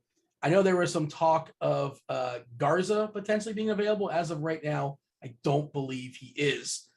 So, Curtis, you mentioned Cunningham, and you're talking about the Portis minutes maybe being fragile, and I don't know, but the Cunningham minutes, they should be in theory because Detroit doesn't want to win this game again, but they probably will just because somebody's got to lose and somebody's got to win, and OKC's playing too, and they're worse than Detroit. I don't know. I'm a little bit apprehensive about Cunningham, but in theory, his ceiling is awesome this game. Yeah. I mean, somebody's going to win this game, right? So do you really think these guys are going to be like that? And they're going to totally complete. They've already set the guys out. They've already done their job. Now they're going to go out and they're going to play basketball. And the kids, the people that are on the court are going to play to win because that's what you do. But Cade Cunningham is ridiculous, right? He's so skilled of an offensive scorer. He's gotten better and better as the season's gone on. He's played 35 minutes. They just beat Philly, right? With Embiid, who's the MVP fraud this year. No, I don't agree personally, but we don't have time for that. But regardless, I mean, that was just crazy. But here they go again, and it's it's just usage with him. He's going to see even more usage. I mean, like if you want to pencil somebody in for 20 to 25 shots tonight, Cade Cunningham is that guy. So he has a ridiculous ceiling against this horrendous defense of OKC, who's just been an abomination on the defensive end. I mean, this game, I'm going to end up watching this game, and I'm finally going to not play. I'm going to finally like self-exclude for a week or something. But do you fire up the quad box? Or like one main game, or what's your watching experience like? I got three different TVs to watch on. Look at you. Yeah. Dean, Nice boots on the it's not good enough. Boots on the ground take. Garza actually is in G League with a walking boot. Oh, okay. Okay, so that makes me love Isaiah Stewart. I mean, they just don't have any other bigs, and Kelly Olynyk is out. All these guys are out. As long as he just stays out of foul trouble, which is a legitimate concern. But like you go with the guys that that can produce and that where they're the thinnest. And so I love Cunningham because he's a star, and then I love Isaiah Stewart because of those reasons I just listed. Oh yeah, Roby, like nobody's playing him, but like I think he can get loose against like who's going to slow him down in the Detroit side. Roby's got to play a ton of minutes because again, OKC down to 8 players. I know the price is adjusted, and a lot of these guys like Maladon and Wiggins and even Poku, there's some sticker shock for sure. Poku's $7K. Maladon in the 6s, Wiggins in what 5 or 6s, which makes the OKC guys a little bit less appealing. But again, there is opportunity. Waters is going to shoot his like 10 to 15 threes. He's going to chuck for sure. Yeah, Chop, what do you have as far as Detroit and OKC? OKC is 1 game in front of Detroit. The Detroit has 21 wins. OKC has 22. So OKC really wants to lose and just close that gap. So I'll throw you some facts out there for this game. Here's some facts. Oklahoma City has gone over the total in 11 of the last 12 home games. Meanwhile, Detroit has gone over their total in 7 of their last 9 road games. Obviously, there's a trend here, Dean. These teams are not playing defense late in the season. There's going to be a lot of points in this game. And somebody not named Cade Cunningham, he will obviously be big, but somebody not named Cade is going to clock a 50-point game here. Woo. Well, I mean, is that really a stretch? There's some 50 is ambitious, not 50. You could say there's some really good offensive players, and there's 2 bad defenses. Somebody should get there in a big way. Right now, currently, I have Sadiq Bey in my FanDuel lineup because I know he has that kind of upside. I'll take a shot at him. Like, I don't think there's going to be too much ownership. I mean, there's only so many spots you can play. So yeah. I'm going Sadiq Bey. He just dropped like a 75-point game, man, not that long ago. He's got the upside. We've seen it before. I love Cade Cunningham, obviously, and the Oklahoma City guys. I mean, Maladon and Roby, like they're all solid. They're all solid. They definitely could get there. I think they all get there, but Sadiq Bey, I mean, I think he's going to flirt with something huge. So hopefully he doesn't drive. And if he buries me, oh well. I'll try to be a little different, but I like Sadiq Bey here quite a bit. 1% on DK because the price difference is so distinct. Bey is like 5.6 on FanDuel and like 7K on DK. So yeah, he's much harder to play on DK. Of course you can, but nobody's playing him there. A couple 3K Stone Min guys on Detroit, Livers and Savid Lee are interesting darts, I suppose. You really don't know how many minutes they're going to get. Like Key's another guy, I suppose. It's just hard to predict how many minutes they're going to get. What else do you have here on this game, Kirk Deasy, before we move on? I forgot Killian should crush too. Yeah. So he's a start. I mean, he's so cheap. He's 4,400. He's looking a lot more aggressive lately. He looks like a good rookie now. It took him a while to get to this point. So on the other side on OKC, I mean, I can get behind some Roby, but you also do have Robinson Earl getting in the mix. Poku, I think the guy I like Theo Maladon probably the most just because of what I've seen in the last games. And trust me, I've watched every minute of their last 4 games. Me too. And it's ridiculous. But Aaron Wiggins would maybe I'll keep in the pool too. But those, and maybe Lindy Waters to get hot from the perimeter. All right, let's talk about Phoenix and Memphis. Got to pick up the pace a little bit here, boys. Again, we have crunch time for free tonight as well. I don't know if I mentioned that. I was talking about for baseball. I was trying to talk about for baseball when we were talking about a baseball promo. But yeah, Andy Means, TJ, Kevin Roth, taking you guys straight up the lock. We're on the old YouTube live. Hit that like button if you guys are on YouTube. Do subscribe. Do turn on notifications. Also join the Discord channel, rotogrinders.com/Discord, the live stream chat channel. Come hang out with us there again, rotogrinders.com/Discord. Whatever questions we don't answer for y'all, they will answer for you on crunch time. We're going to try to answer your questions as many as possible before we hand over to that team. We're just a warm-up act over here. Phoenix, Memphis, 229 is a total. Phoenix, 9-point favorite here against Memphis. Phoenix locked in that 1 seed. They don't care. I guess they want to get the record franchise for wins. They are still full throttle, still crushing people's souls. Memphis, they're locked into the 2 spots. They're just like, you know what? We're just going to chill. We're not going to play anybody. They gave body parts to Adams has a calf. Baines got an ankle. No Tyus Jones. No Triple J. So let's get this out of the way first, Kirk Dees. Is there anybody in Phoenix that like you feel like you have to play? No, but I feel pretty strongly that they're going to be playing to win this game, like they always do. They're trying to, they're ridiculously good. They're trying to go into the playoffs up, and they're trying to set like the win total for the Suns team in a regular season. So like a guy like Devin Booker, I think he's not going to be played much tonight, and I think he has enormous upside. DeAndre Ayton, same type of play, a little bit less. So those are the 2 guys on that side. Memphis, they're going to be competitive. It just doesn't matter who's out. It just seems like they're just a well-structured offense that's going to keep the guys in their game. And I love some of the plays on Memphis. I love D'Anthony Melton. I mean, Melton has been great in the time he's been on the court. He's shooting the ball well. It's tough, when Desmond Bane is on the court, sharing the court and taking every shot, but he's still been producing. So we finally get Desmond Bane out of there, but Dylan Brooks is going to be chucking too as well. So those are guys I have the most confidence in. I also have confidence in Brandon Clark, but he is a little bit dinged up. But in theory, he looks like a solid play here. And then, like I said, my favorite is Booker or Ayton on the other side. Milton grabbing over 40% ownership right now, projected on DK. That's just a huge number. But like you said, it's justified. He should be running the show a good bit. Brooks as well, but if he's a little bit more expensive, so he's at 13%, which seems pretty interesting. He's got to get hot to shoot. That's kind of how he gets there. And then the middle, Tillman and Clark are drawing ownership in the 20s. Chop, your thoughts as far as Memphis? Do you have a favorite that stands out for you? Because, you can even stretch out the Kyle Anderson slow-mo if you want to. I probably won't, but I get it. What do you have as far as Memphis? Yes, I do have a favorite, Dean. And obviously Melton's good and Dylan Brooks is good too. But my favorite is probably Brandon Clark. I think he possesses as much, if not more, upside than any of those other guys when he's never really gets the opportunity. Very rarely does he get the opportunity. And this is an opportunity tonight. So I like Brandon Clark, and he's my favorite. Melton is fine, and Brooks is fine too. Both have shown pretty nice upside in DFS when given a chance.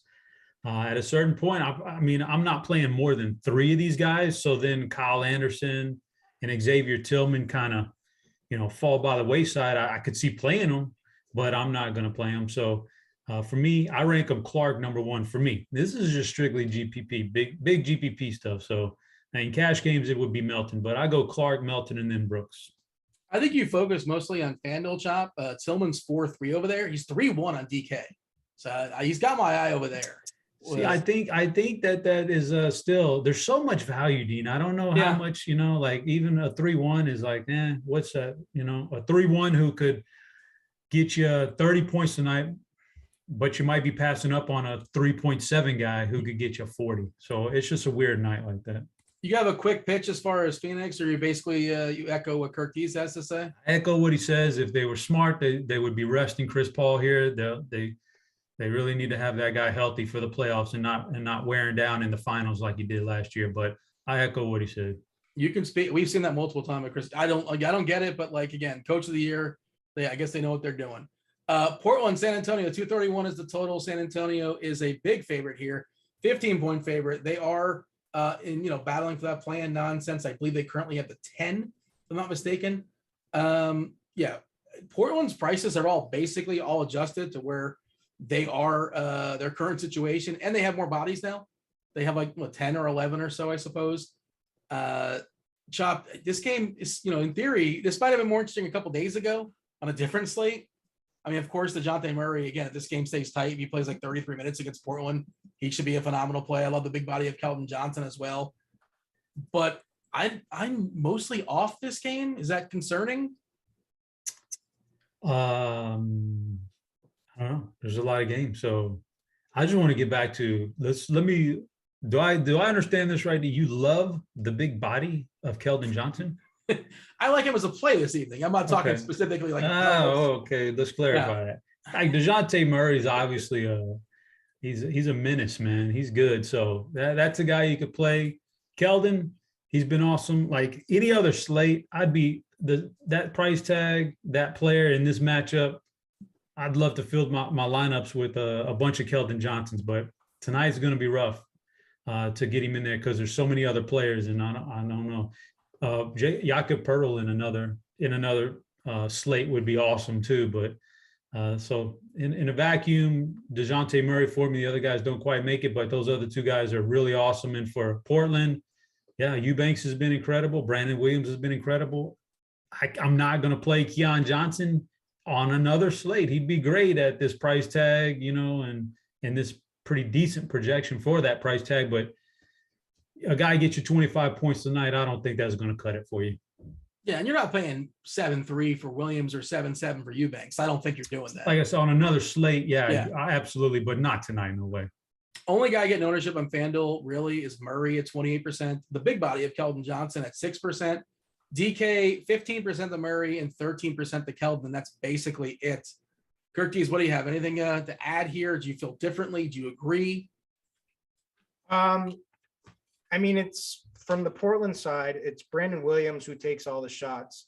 Chris Dunn, his minutes creeping up a little bit, sometimes, he got 25 in the last game. I think that I'm always, beating the Chris Dunn drum. I think he's a legitimate NBA player. I think the pace of this game suits him very well. I think a lot of these other fringy plays that, we think are going to go one way may not go, and it may be like a Concar ends up the play on Memphis or something. There and Melton busts, even though I like Melton, but that game could play out like that. And then a guy like Chris Dunn at 4,700 could have a really solid game in this spot. But Brandon Williams, this guy shoots. Drew Eubanks is fine. That's it for me on that side. And then I'm going to be off DeJounte tonight. I know he's going to smash in the first half. He's going to go absolutely nuts. I'm going to hold my breath and hope it's not too high. And then I'm just going to hope he fizzles out in the third quarter, and then the game is so out of hand. But that's the way I'm going to play this game. I think on a different slate, Josh Richardson would interest me a little bit. I mean, he's been playing well. He's been playing big minutes, and he's been gunning when he's on the court. So keep that in mind. But I could get behind your big body play. There you go. Minnesota, Denver, 242 is the total. 242 is the total. And it's high and it's tight because Denver is just a 3-point favorite. This is Minnesota's last punch to get above the 7 spot. They are currently 3 games behind Denver. So fully incentivized. If they don't do it tonight, that's it, as far as I can tell. Denver wants to stave them off for sure. We have all the money in the world to pay for Jokic. What's wild, by the way, our ownership projection on FanDuel, you can only roster one center in FanDuel, right? We're currently projecting 59% for Jokic and 25% for Towns. We're projecting 85% of the center spots on FanDuel to come in this game. Wild. Cat's also 8-5 over there, which seems kind of egregious. But again, it's really not hard to get Jokic. Jokic's 36% on FanDuel. I'm sorry, DK. This thing on. We have news. What do we have?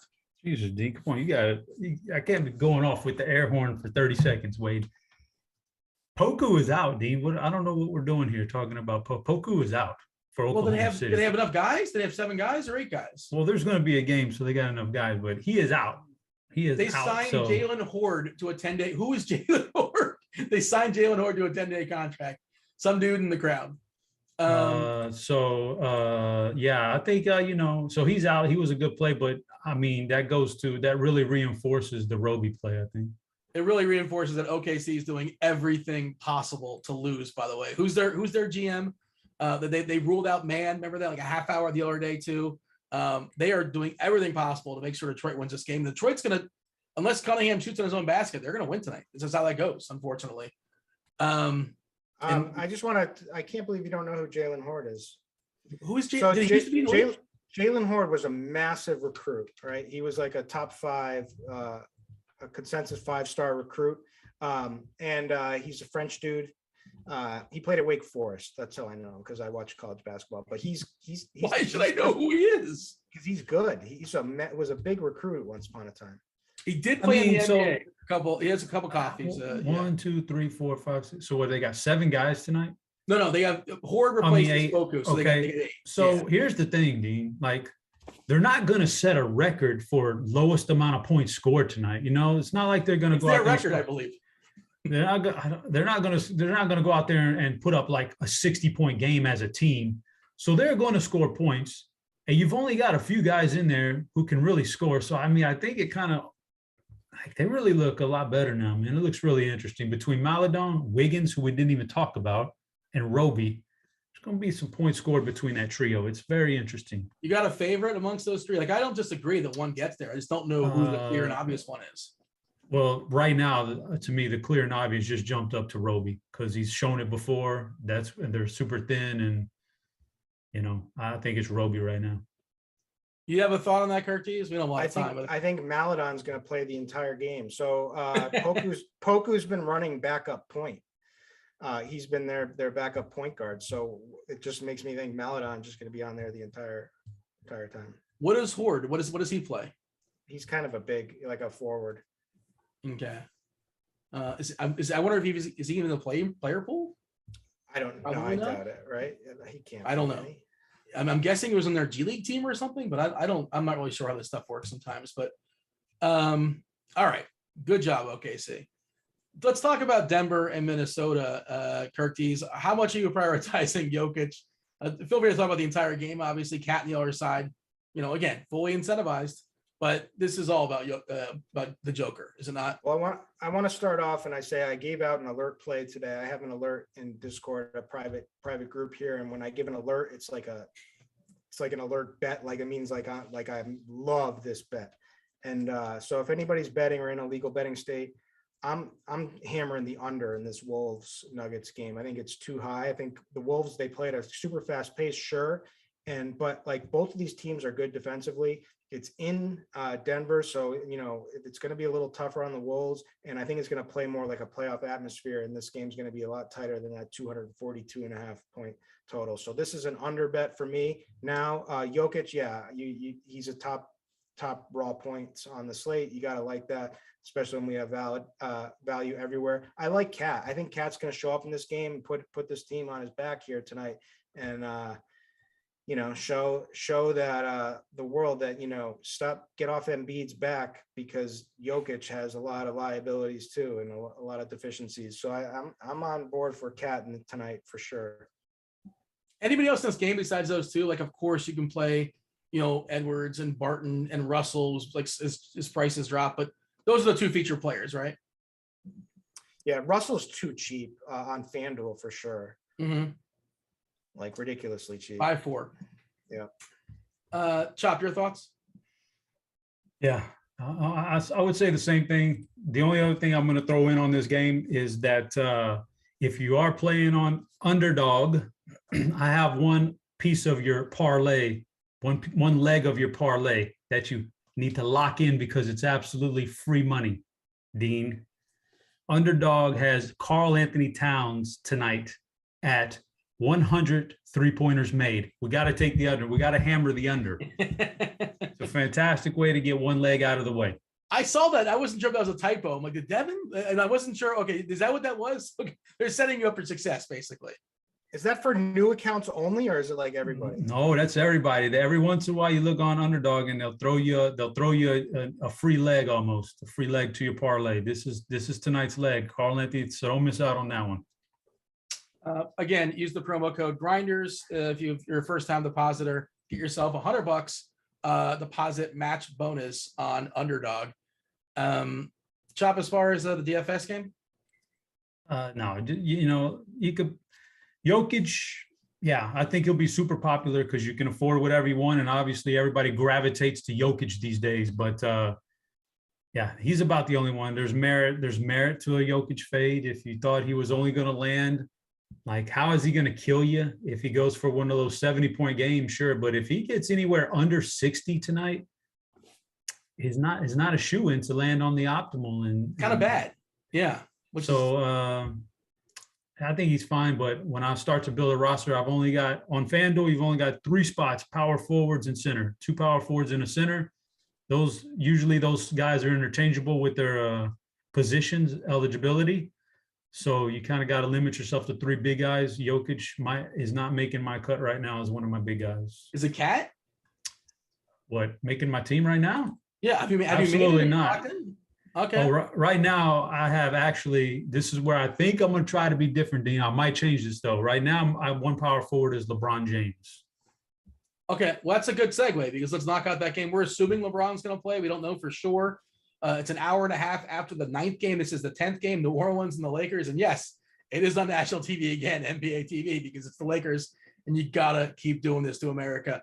Everybody else in the Lakers, I think, is worthless if LeBron's back. Davis expected to play too, but I think LeBron is the only guy. I don't want to say that, but I suppose you're running 150, you can get some Davis as well. I can't imagine I get anybody else because everybody else gets that usage hit. You got a revenge game for Brandon Ingram on the other side. BI kind of cheap actually on DK, McCollum, Valanciunas, Curtis. We got to be succinct because I want to knock out the questions we have lined up, and we got to save some time for crunch time, which is coming in about 5 minutes or so. But give me your quick 30-second spiel on the Lakers Pelicans.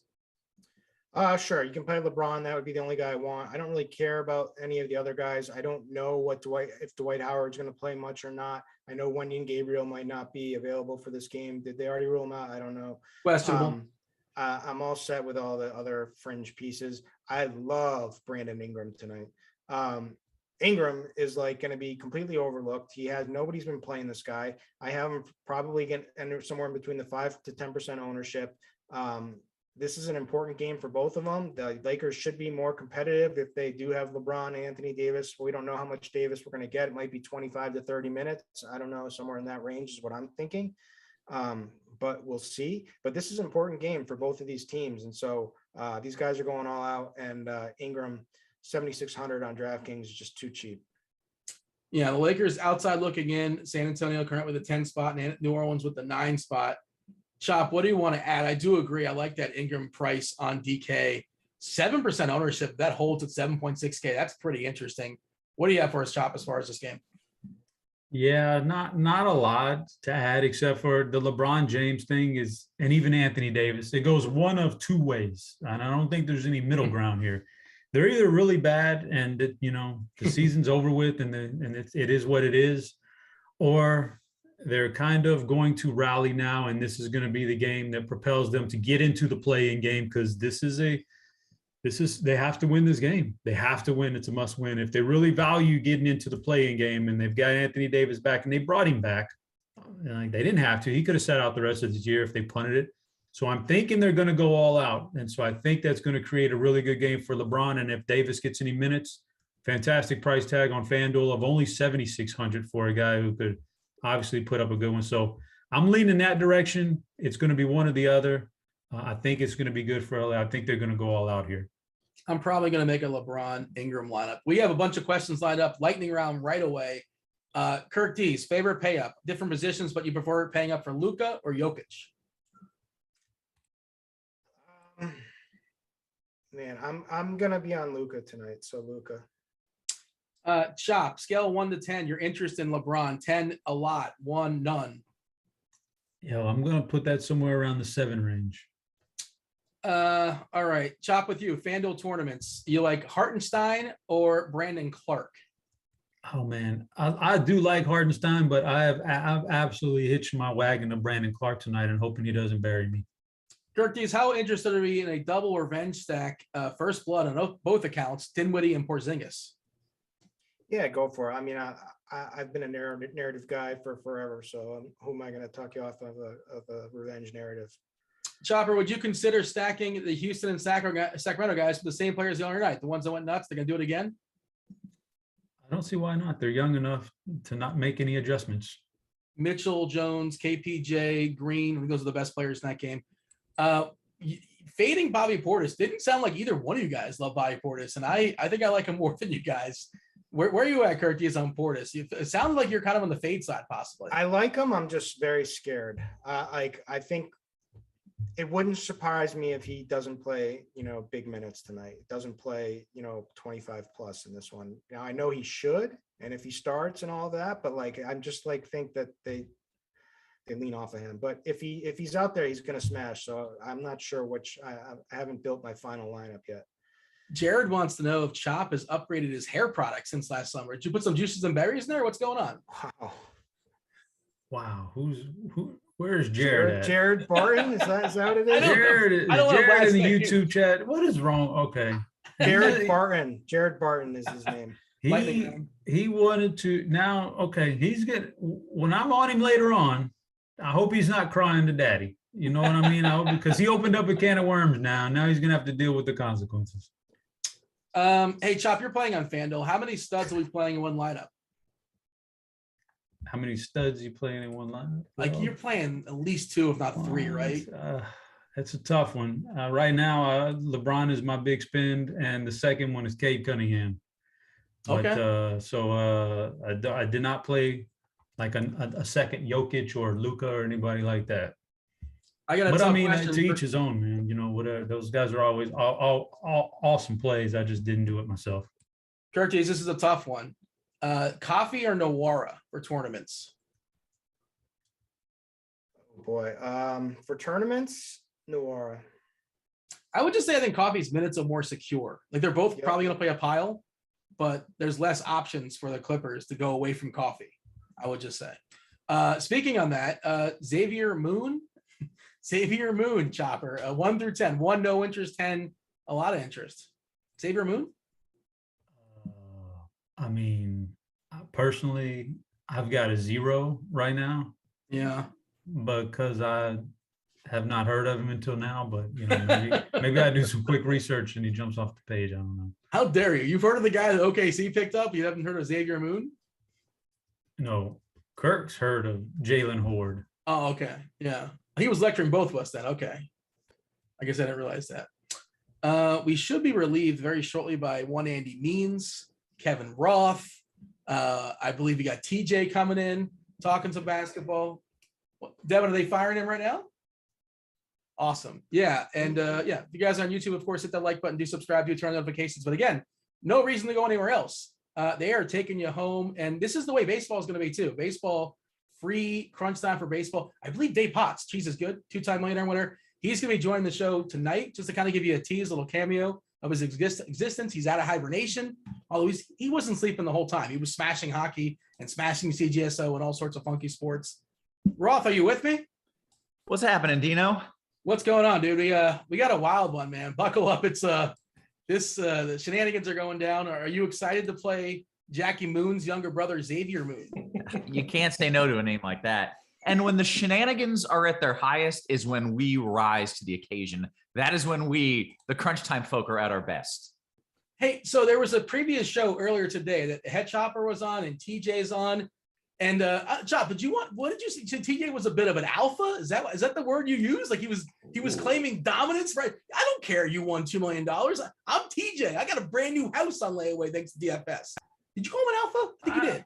I said he has traits of an alpha. He tried to body me on the small forward position. I said I didn't like the small forwards. He tried to get me, box me out. Can't disagree with you. I mean, disagreeing is fine, Dean. You can disagree with me. Nobody takes offense to it because we know you're kind of a beta guy. That's no offense to you, Dean, but you're kind of on the bottom rung of that ladder. But I know an alpha move when I see it, and TJ tried to get me with it, man. TJ, stick up for you. Are you an alpha, TJ? You want to own it? Oh, that's not an alpha move. That's Oh, not no, an he's alpha, on that's- mute. Mute is not an alpha mood. Yeah, still can't hear you. Oh no. That did not work out. Oh, Unfortunately. That did not work. I was gonna ask if I had my work cut out for me tonight, but apparently not. That's just me and Roth, it looks like. Andy, give me the most random name you're considering playing tonight. Ross Boyd, Lindy Waters. yes, my cousin Lindy Waters. That's fantastic. Lindy Waters the third to you, I believe. I think That's it's- true. Well, yeah. that's if you're his cousin, you don't have to call him the third. Yeah, Roth just calls him Lynn. What's up, Lynn? Yeah. What up, Lynn? What up, Lynn's? LW. All right, I'm here and I'm ready to speak my case. There he is. Yeah, here we So, go. are you an alpha? Is this true? Well, hell yeah, but I also want to say that I began the show by saying that I was thankful to be on a show with legends like Chop and Squirrel. So like, I still pay my respects. There you go, Chop. I did. You're the one who's making a big deal out of it. You buried the lead, man. He was perfectly nice. Hey, he's a And then nice he guy. snubbed your throat. Yeah, nice Maybe guy. the game's passed you by. That's what TJ's saying. Yeah. I didn't say that at all. Oh, come on, man. He's just trying to create a Dean is feud. trying so hard. The only He's trying RG so hard. The only RG feud I have is this one-on-one basketball game I've been waiting to have with Roth. You don't want that. You don't want that smoke. I assure want you. that smoke. I want that smoke. There's literally no one in RG or in the entire DFS sphere and sports betting, I'll tie it together, who can take me one-on-one. Oh, wow. Well, let's see here. Hold on a second. Let me. Roth is the unibrow of the RG company. This guy never shows up for. He's always out of the games. I've got some injury issues. You know, my injury rating, if this is NBA Live, would be on the lower side of things, but I can get it done on the courts, boys. I'm new to the squad. I'm only 28. I'm ready to take you off your pedestal, Roth. Have you seen the mixtape that Roth put out there to the people? That didn't intimidate you at all? That was an alpha move. Speaking of alpha moves. Yeah. I'm gonna have to send you the mixtape of me dunking just to instill fear in your heart before we play. I'm ready. And Okay. I don't go Dean's inside the key. conspiracy. I don't go inside the keys, so that's fine. Dean, is this when I kick you out? I'm awkward kicking you out. Can you kick yourself out so I don't have to do it? Yeah, dude. Y'all have a good night. Enjoy your weekends. Say hello to Dave Potts. Cheese is good to us. He's gonna be coming on at 7 just to say hello, right? Is that what's happening? Yes, I believe so. He's popping in. He's gonna say, "Hey, we've got the best baseball product in the universe," because we do. And yeah, it's always good to have him. You know, it's always good to see him. Alrighty, y'all. Enjoy. All right. Enjoy. Good luck, guys. the shenanigans. See y'all. Have a good weekend. All right, later. Crush it. Take care. All right, Roth. All right. Well, now that we've got the riffraff out of the room, we can Yeah. get What a serious. wild here. intro. Yeah. Whew. Hey, lots going on here. First off, this is a free show. So shout out to everybody who's watching. It's only free because this is Crunch Time, sponsored by FanDuel. If it wasn't for FanDuel, it wouldn't be free. So go ahead, thank FanDuel, sign up, play on FanDuel, because they are the ones providing this wonderful free show.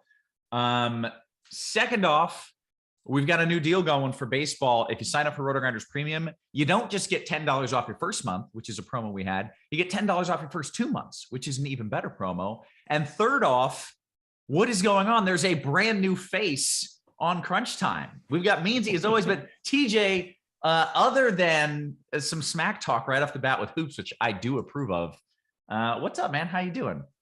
I'm excited to be here. I've been watching Crunch Time for years, been watching you two do your thing for years. So I'm excited to finally be part of the squad. Obviously, yeah, talking smack about hoops, but it's obviously all love. I'm looking forward to this slate. We got a wild one today. Okay, well, we got some good stuff, and I fully approve of this backdrop. I see some sports memorabilia here. We got some jerseys hanging. We got my signed Rondo and game worn signed Nash jersey behind me, and other than that, we got a whole bunch of boxes because this is my last weekend in my house. I move into a brand new place on Monday. Oh, very nice. Well, that is going to be terrible. Don't ask me to help. You will not be able to bribe me with beer nor pizza. But good luck. Good luck with the move. We also have Meansy joining us. Meansy, if you are not aware, is our cash expert. He's also the greatest three-point shooter in NCAA history, according to percentage. What's up, Means? Nothing, man. I like hearing that stuff from TJ because that he's been watching us for several years because like I got started reading Noto's Grind Down and like following his like and like listening to Dan Bach on the podcast in the morning and like following everybody's consensus value rankings to like see who I was going to play. So I like the fact that it's like we're passing it on, man. This is trickle down economics. It's beautiful. There we go. It really is cool to see some of the names that you're used to seeing in like the RG Discord pop up, and now they're my coworkers. It's pretty awesome how that works. And obviously the cream rises. So you got to be one of the best to make that happen. So obviously, TJ, you've been getting things done. So kudos to you.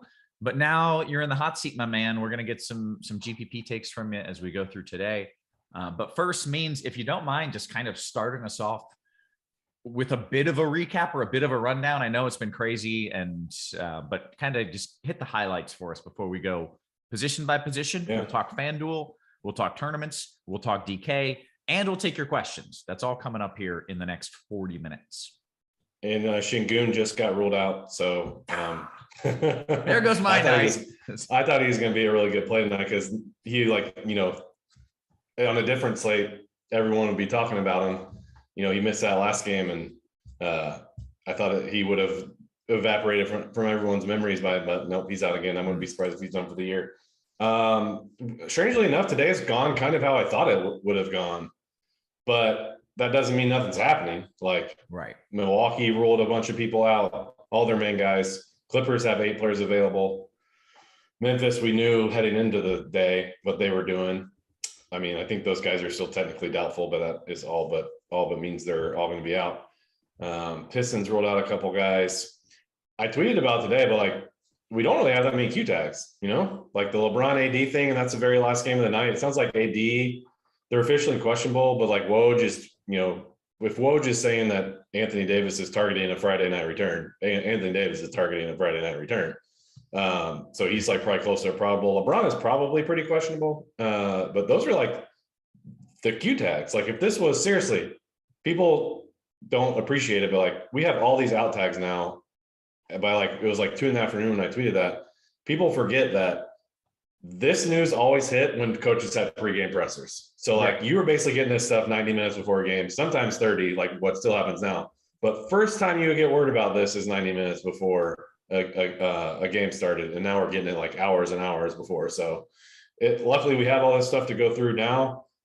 Some people would argue that it's better when that stuff breaks late, but this is the slate we have, and it is a doozy. So I hit the key points. I'm sure there's plenty I missed, but I'm going to be talking. You did miss that LeBron already said he was out for the season. So I don't know how you missed that. Yes. That hilarious knee slapper of a tweet from him. So funny. You know what?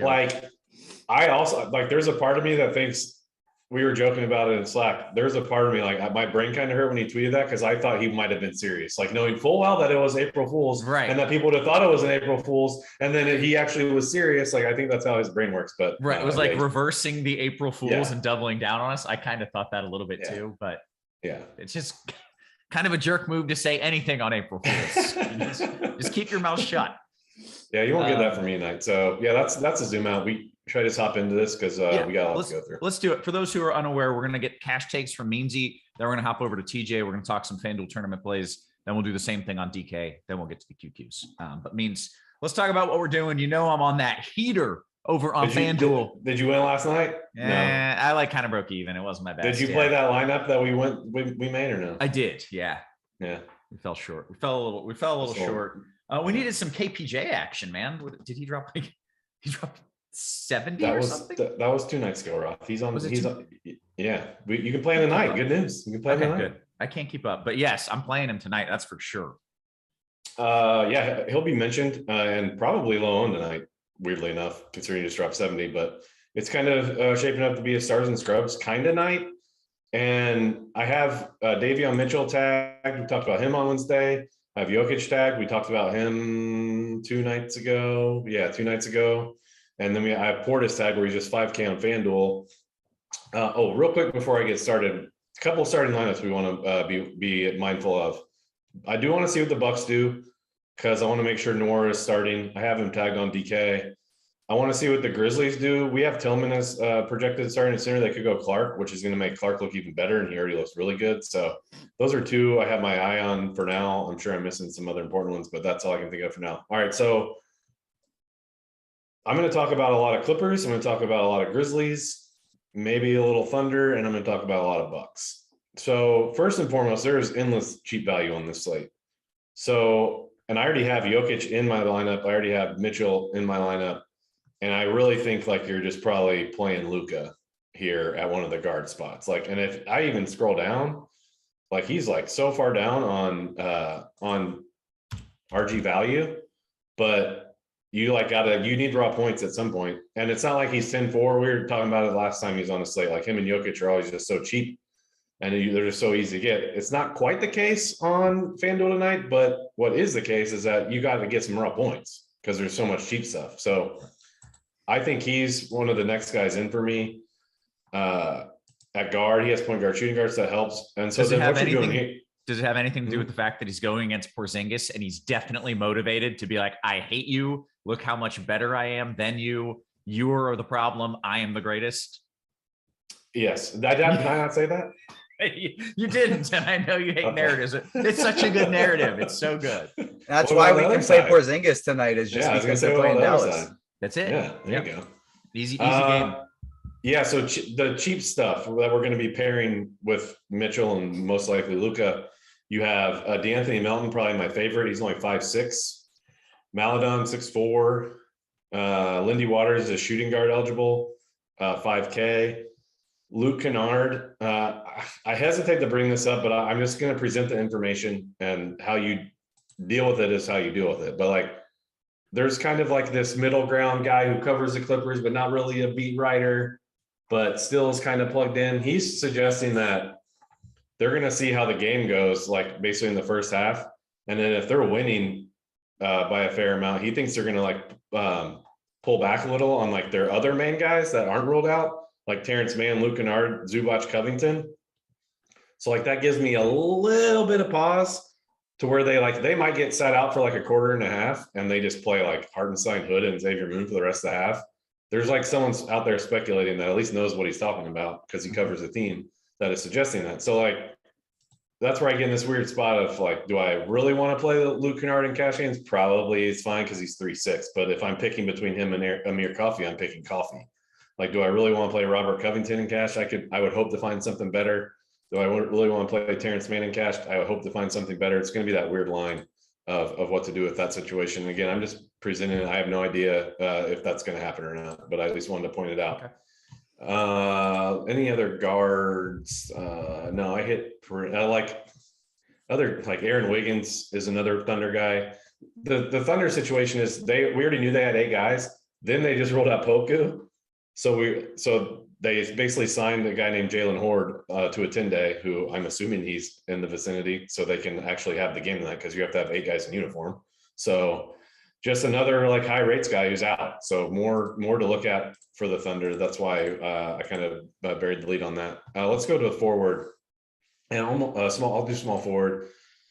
And almost certainly some guys here that I've already talked about because a lot of the similar, multi-positional eligibility. The main guys I'm looking at here are Nora and Coffey. They're 3'5" and 3'6". I'm actually real quick. I just want to, in this build I'm doing, I just want to go ahead and plug in Luka so we can kind of see why I'm talking about so many cheap guys, because that's kind of what you're looking at as far as average remaining per player. So I would be looking at Nora. Once we get confirmation Nora starting, I feel really good about him because they have no offense now with all those guys out. Like George Hill, spot up shooter. Grayson Hill, spot up shooter. Maybe we'll try to do some creating tonight based on the situation. Wesley Matthews, spot up shooter. Portis can get his own. Pat Connaughton, mostly spot up shooter. Like they don't have guys to get offense, and Nora's one of those guys. So like that's why I think that's why I think he starts tonight. We do want confirmation on that. I already mentioned all the Clippers guys. We were going to project really well. I'm still kind of a little skittish about playing them, but you can play like Kyle Anderson at 4-2 if you want something a little cheaper as well. That is a fair amount of guys. I didn't mention Dylan Brooks, but he's kind of in that middle mid-tier, like not really cheap, not really expensive. Fits as kind of the last piece. Portis at power forward. easy one. And since you're already probably locking in Jokic at center, then you really only have one spot to go here. So my favorite by pretty much a long shot is like put Noor at small forward, put Brandon Clark at this other power forward spot. And even and again, like I said, we do not have him projected to start. I don't know if his minutes will come up too much if he gets moved into that, but look, he's already projecting great. So like I would start a build like that. And then you're basically looking at like 3 spots to fill, kind of at 5-6 per for the last couple of spots. Other options here. Basically everyone, people already mentioned, I didn't mention Sean Tate at small forward. I could see him being an option here now that Şengün got ruled out. Like Greg Brown's a cheap option. Yeah, that's it. And then center, I'm not even gonna mention anyone else because it's like Cat projects well. We talked about him last time there in the slate. Like it's just not happening. It has to be the injury. I don't know because it's like 5 games in a row now. Yeah.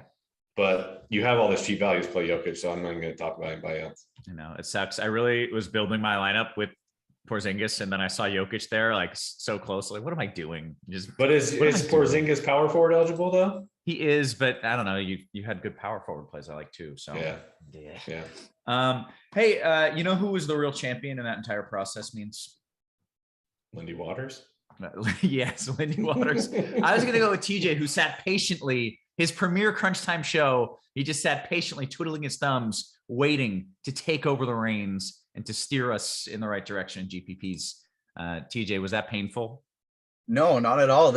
I'm used to this. I'm used to watching you guys and just getting Beansy's takes. But I want to wait a little bit longer just because we just got the Clippers starting lineup. It's Man at point guard, Coffey, Kennard, Covington, and Zubats. Meansy, how does that affect your thoughts on everything? Is that basically what we expected? No, yeah, that's what we expected. So it's going to be, like I said, it's kind of going to be more of a second half kind of thing if that thing comes to fruition, which again, I don't know. But they're going to play this as normal, I think. And depending on how the game goes, maybe Lou does some funny business. And Lou will do some funny business. Like this is a team that literally like tanked the game when they were a top 3 seed or whatever. Was that a year or two ago? Literally just tanked the game in the middle of the game to miss out, like to adjust their seating. So like they will mess, they don't care. Like they will do weird stuff, but they only have 8 guys. So like how weird can you get, you know? Yeah. And I think like looking at it too, and this is relevant for cash, this is relevant for tournaments. I think the most likely 2 guys to get pulled off of the court are Robert Covington and Zubats. Like I think those are going to be the 2 most likely to lose minutes. And I just really can't see Rodney Hood getting that extended of run. So that still gives me a bit of confidence in Luke Kennard. But getting to tournament takes in general, I'm happy that I'm on my very first show sponsored by FanDuel because I'm mostly a FanDuel player, but I'll make sure we hit a little bit of DK on there as well.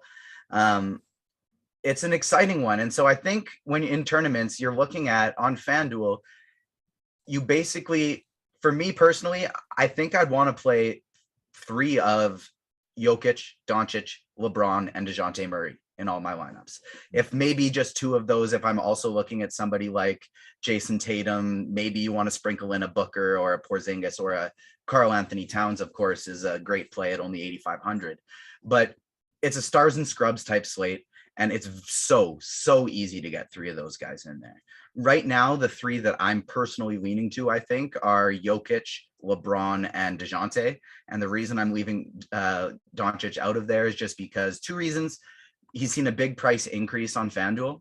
Was for some reason super severely underpriced for like the last 2 weeks, low 10Ks, mid 10Ks. Now he's finally back up to 11.3 where he should be. And it's not that he's overpriced by any means, but we're seeing the ownership go there. And we're still waiting on a lot of starting lineups, like the Bucks starting lineup, the Grizzlies starting lineup. So I want to have as much flexibility as I can. And so because of that, I think I'm leaning a little bit more to DeJounte Murray and LeBron over him. Okay. Let's talk about some of the cheaper plays. You said, look, you want 3 stars, which means you're playing some cheapies. I know there's a lot of good cheap value, but are there any of those guys? Like sometimes I look at a dude and I'm just like, there's no way in hell I'm playing that guy. I don't care that he's 3.5. He's going to play 30 minutes and score me 12 points. I don't want it. Do you have any of those guys out there that you're trying to stay away from where you think the ownership might be higher? Yes and no, but it's what interesting for me is it's very, very contest specific, especially on FanDuel tonight. You look at something like their $9 tournament contest, and first prize is $100,000.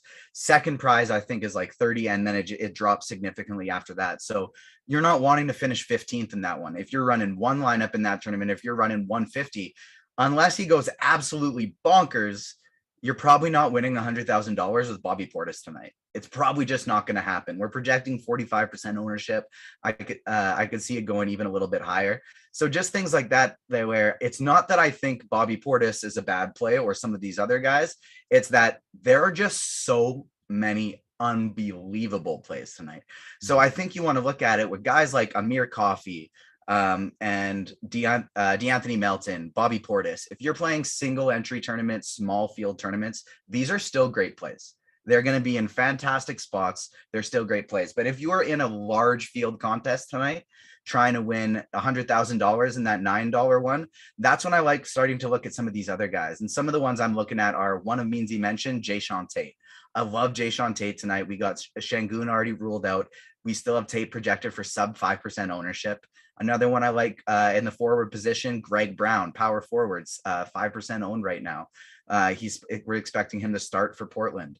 Another one that I think could be quite sneaky, and especially if he starts, I think even if he starts, we're not going to see many people go to him at small forward or shooting guard, is John Konchar. John Konchar is a guy that when he gets extra minutes for Memphis, he can get tons of stocks, he can get threes, and they don't have a lot of guys tonight. And so if we see him sneak into the starting lineup, I think that would be very interesting. Another guy, we just got the starting lineup for the Orlando Magic, not picking up much ownership, Chuma Okeke at the power forward spot.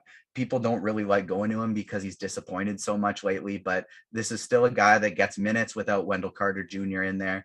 And so he's a guy that I think you could take shots on. And if you're playing 150, you're trying to win a tournament, somebody like Mo Wagner on that Orlando team. I don't think that's crazy that he's going to be less than 1% owned. Get yourself 5% Mo Wagner. There's going to be some very concentrated chalk tonight. Those are some ways, guys with big ceilings, that could differentiate you a little bit. Okay. I got something. Yeah, let's hear it. Clippers.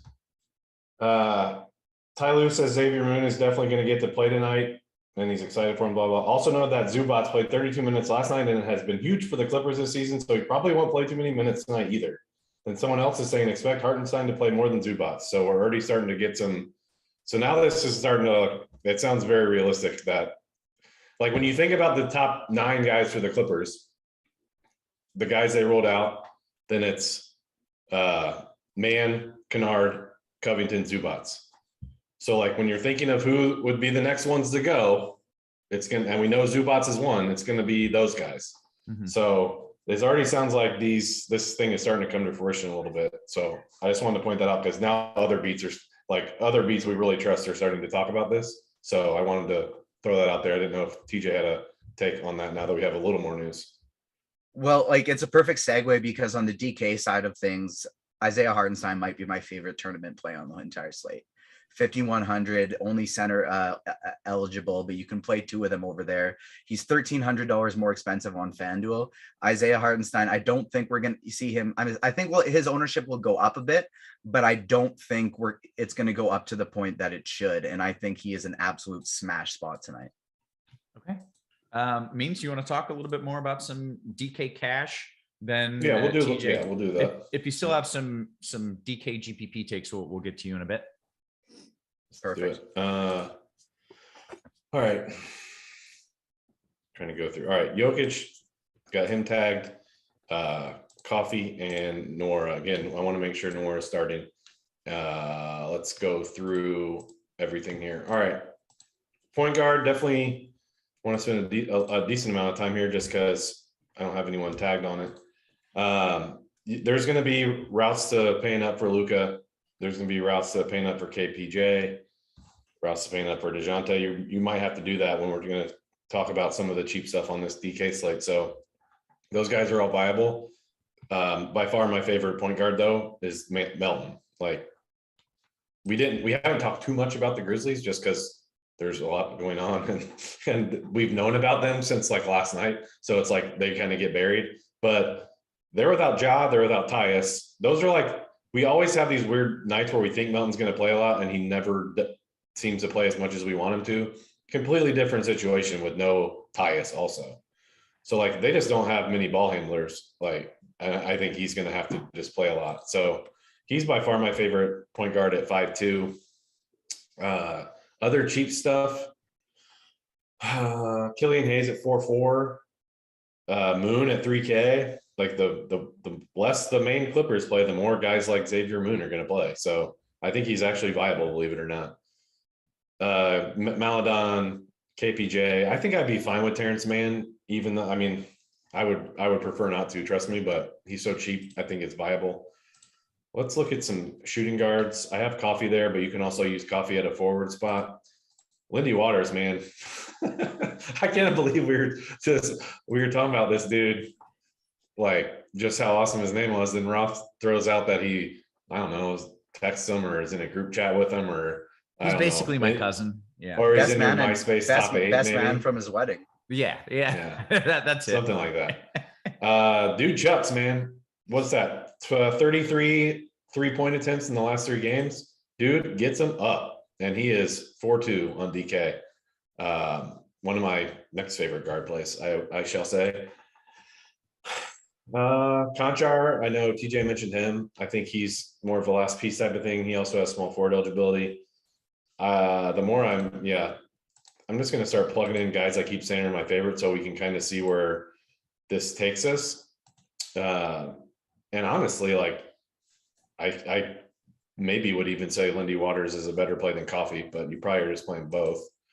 So like, this is kind of what you're looking at as like my first, 5 guys in. So let's start moving along and start looking for some guys to spend a little too. Let's go to small forward. I already have Nora tagged. 2 other guys I have tagged have small forward eligibility. So you can obviously move stuff around a lot here. So as possible spend up, maybe like Jaylen Brown, but probably can do a little better. Like that spread scares me against the Pacers. They're like 15-point favorites. That can be an easy game for them to just take the foot off the gas. So I am not thrilled about spending up for him, but he's an option. I'm pretty much, I don't even want to talk about small forward anymore because there's like 4 obvious guys there that I've already talked about. So power forward, Clark is probably one of my favorites. I would much rather play Brandon Clark over Robert Covington. I will say that for sure. So like, if you look at him, then we're like, all right, now we're like, this is a good spot to be, because then we can just like start spinning up. There's a handful of other guys like Kyle Anderson, Lyles, Roby, those guys are okay. Portis is okay. I like him way more on FanDuel, obviously, but this looks like a good start.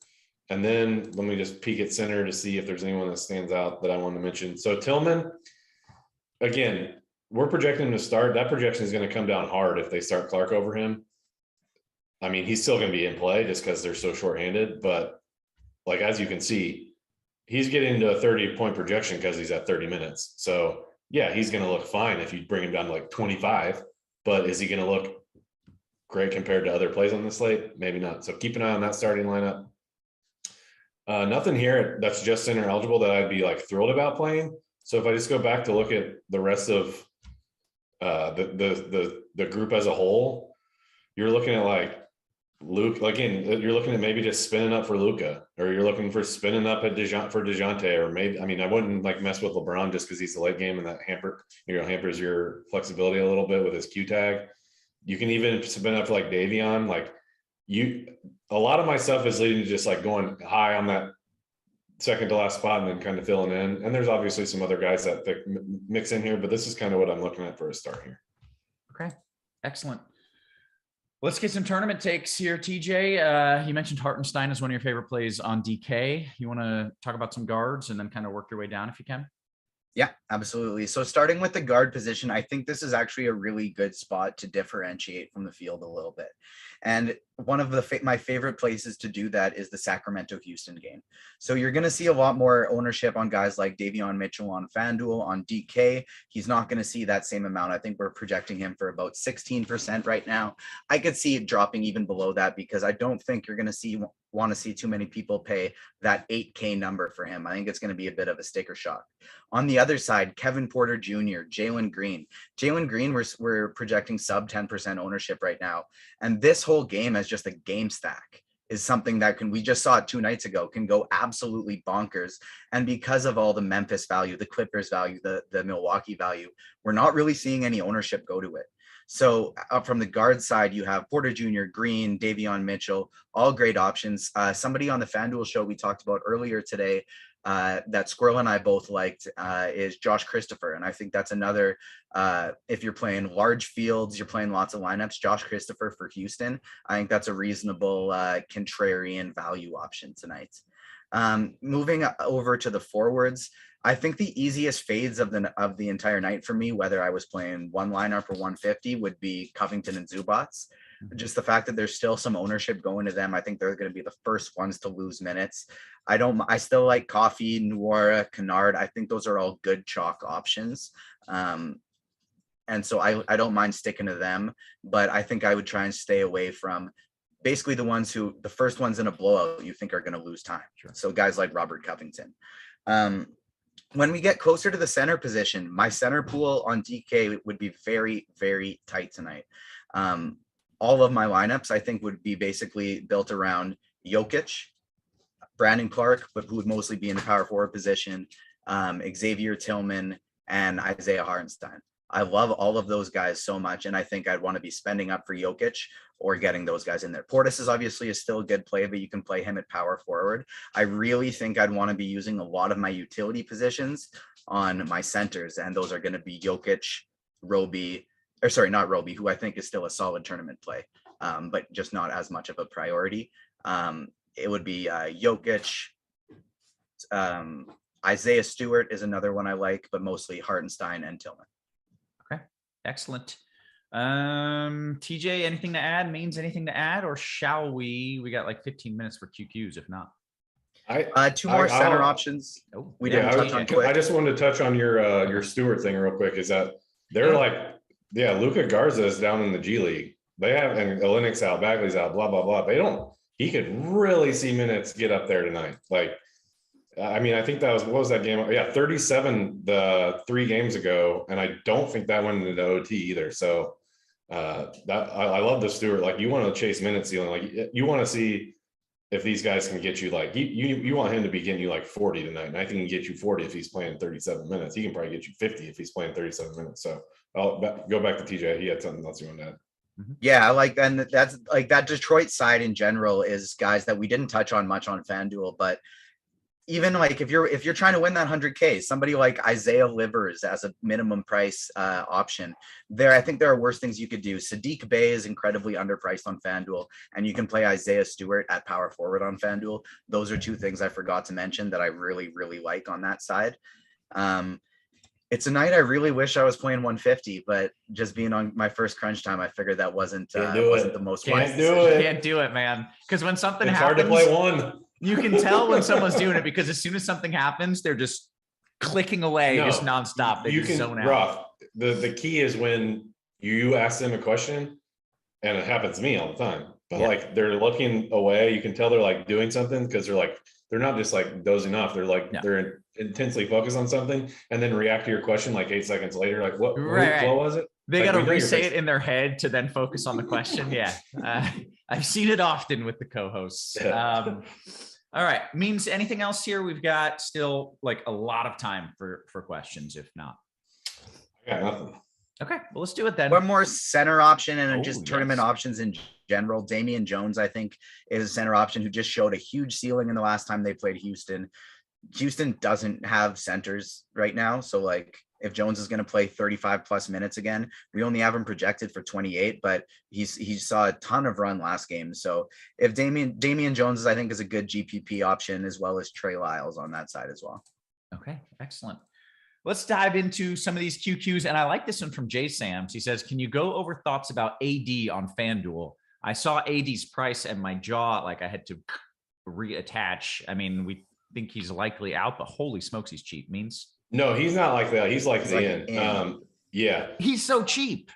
What I wanted to say first is Jason has been crushing too. We've been talking about like heaters the past week or two. Like he's been crushing. Wanted to point that out. And the other thing, what was the other thing I wanted to say? I forget. I think the other thing I want to say is I'll just let TJ talk about. Oh, that's what I'll let TJ talk about AD because you shouldn't be playing him in cash. TJ, please TJ. talk about it. Talk me off of this play. So this is another one for me that's tournament, like the contest you're independent. So if you're trying to win 100K tonight, hell yeah, play some AD because he's sub 10% owned right now. And everybody I think is just kind of scared to go there because it's his first game back. We don't know how many minutes he's going to play, but they still want to win this game. And the other thing that I think is getting people not getting to him is he doesn't fit the stars and scrubs build. He doesn't fit that 10K guys and the 3K guys mixing in your Portises and the other 5K guys. And so because of that, the optimizer just doesn't get to him very much, even though he's projected well in only 30 minutes. So we currently have him projected for 30 minutes and he's still looking like a very good play. If he plays 34, he could absolutely break the slate. So that's another one where if I'm in a single entry tournament, I'm personally not getting to him in my single entry. But if you're trying to win a big contest, I think he's a fantastic play. Oh, and one other thing about AD. Yep. Maybe LeBron's ankles actually hurt a lot more than people think. And he's just doing the I'm questionable just to like make it seem like he's trying to play, but then he gets ruled out. What if this is like a 2-week ankle sprain or something and they're just like not telling us that LeBron's out, then like AD 7-6, like whoo. Yeah, man. Yeah, that sounds good. Okay. More questions. FanDuel single entry for you here, TJ. Megalodon, Maladon, and Man, or Davion Mitchell and Waters. Mitchell and Waters for me. All right. FanDuel GPP fading Luka, hoping for a blowout. What say you? I'm currently doing the same thing, but it's leading me to LeBron, and I'm just like, I'm afraid of the risk, but I really like the potential reward of it. Okay, great. Achilles DK Cash means that since he's tagged, I take it you prefer coffee to Kennard. Yeah, very much so. The reasons I've already mentioned, like Kennard, and if we're going that pecking order of guys who would be pulled first, Kennard would be one of those because he's in their main rotation. Coffee is not anymore now that PG's back. So Coffee literally might play 40 minutes tonight. Okay. What are you smirking at? Chinatown says, soon we're going to find out that Ross Buddy is a different Lindy Waters, like what happened to the guy on Tuesday. Did you remember what guy that was? I can't think of his name. I remember that from watching the shows. This was like 2 years ago, wasn't it? Yes. I thought this guy that I used to hoop with made it to the NBA, and I was so stoked for him. I was going to play him. And then I found out it was a different dude with the same exact name. Like he was a semi-professional basketball player, so I thought it was legit. You need to figure out that name after the slate locks or something. You're done taking questions. I remember that instance too. The closest thing I have to that is like I'm from small city Canada, right?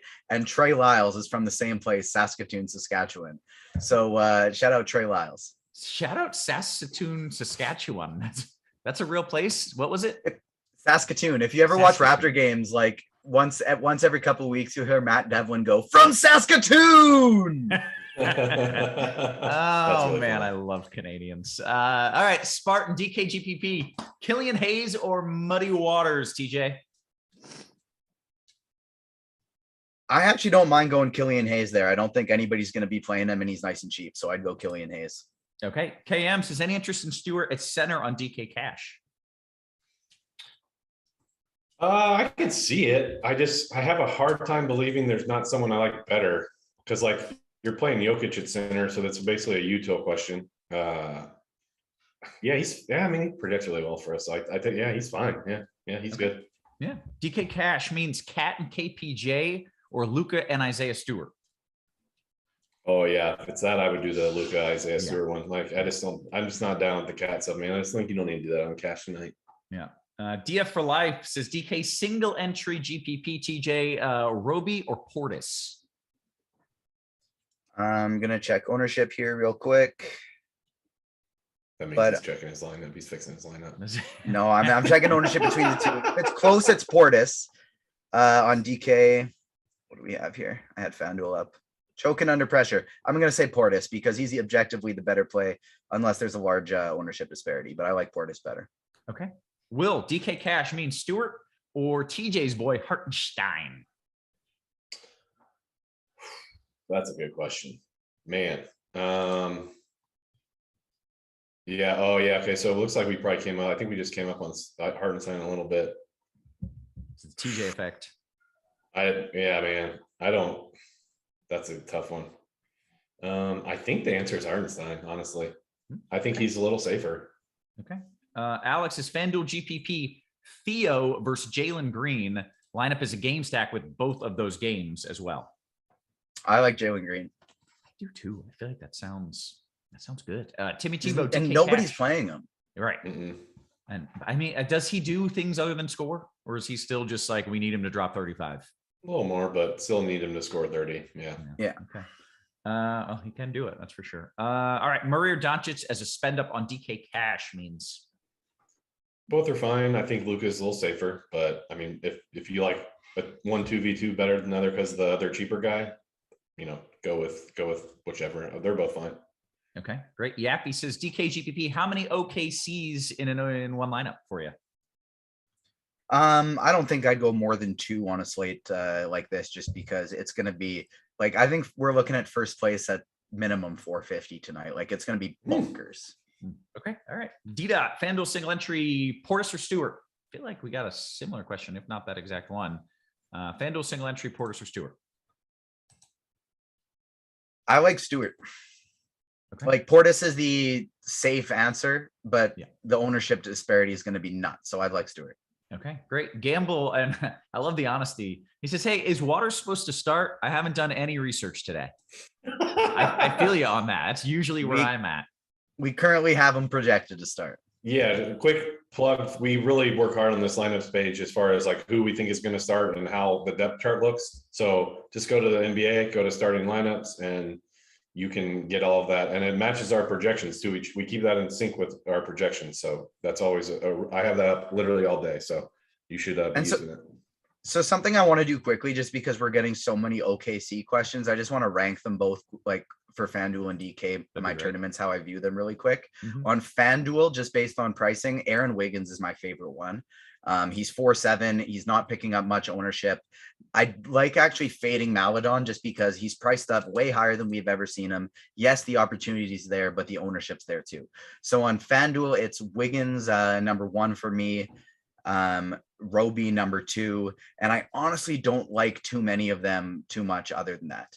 On DK, it's definitely Waters number 1 at only 4,200 for me. Probably Roby number 2, and then Aaron Wiggins number 3. The only one I would potentially maybe take a shot on would be Sar, but I just really don't like the opportunity cost there, so I personally wouldn't go there. Okay, excellent. Still have about 4 minutes left. More QQs coming through. DK Cash, Murray Roby, or Luka Mann?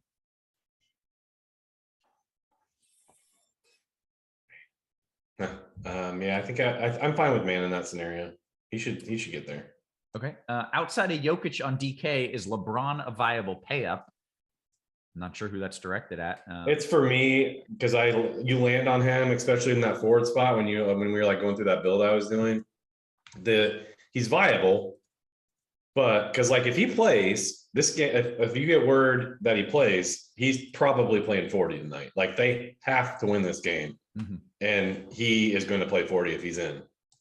The tricky part is that game starts an hour and a half after all the other games will have tipped. So like let's look real quick. I know we're a little short on time. This is probably important. You got to let's say you have LeBron in there at your let's say he's in your forward spot and he gets ruled out. I mean, then you're eating 2K of salary for AD who will project okay, but like he's still like just now returning.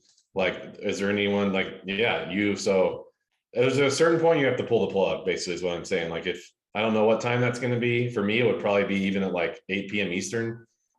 Maybe we get word on it because it's LeBron and a bunch of national beats will be plugged in and want to break that news.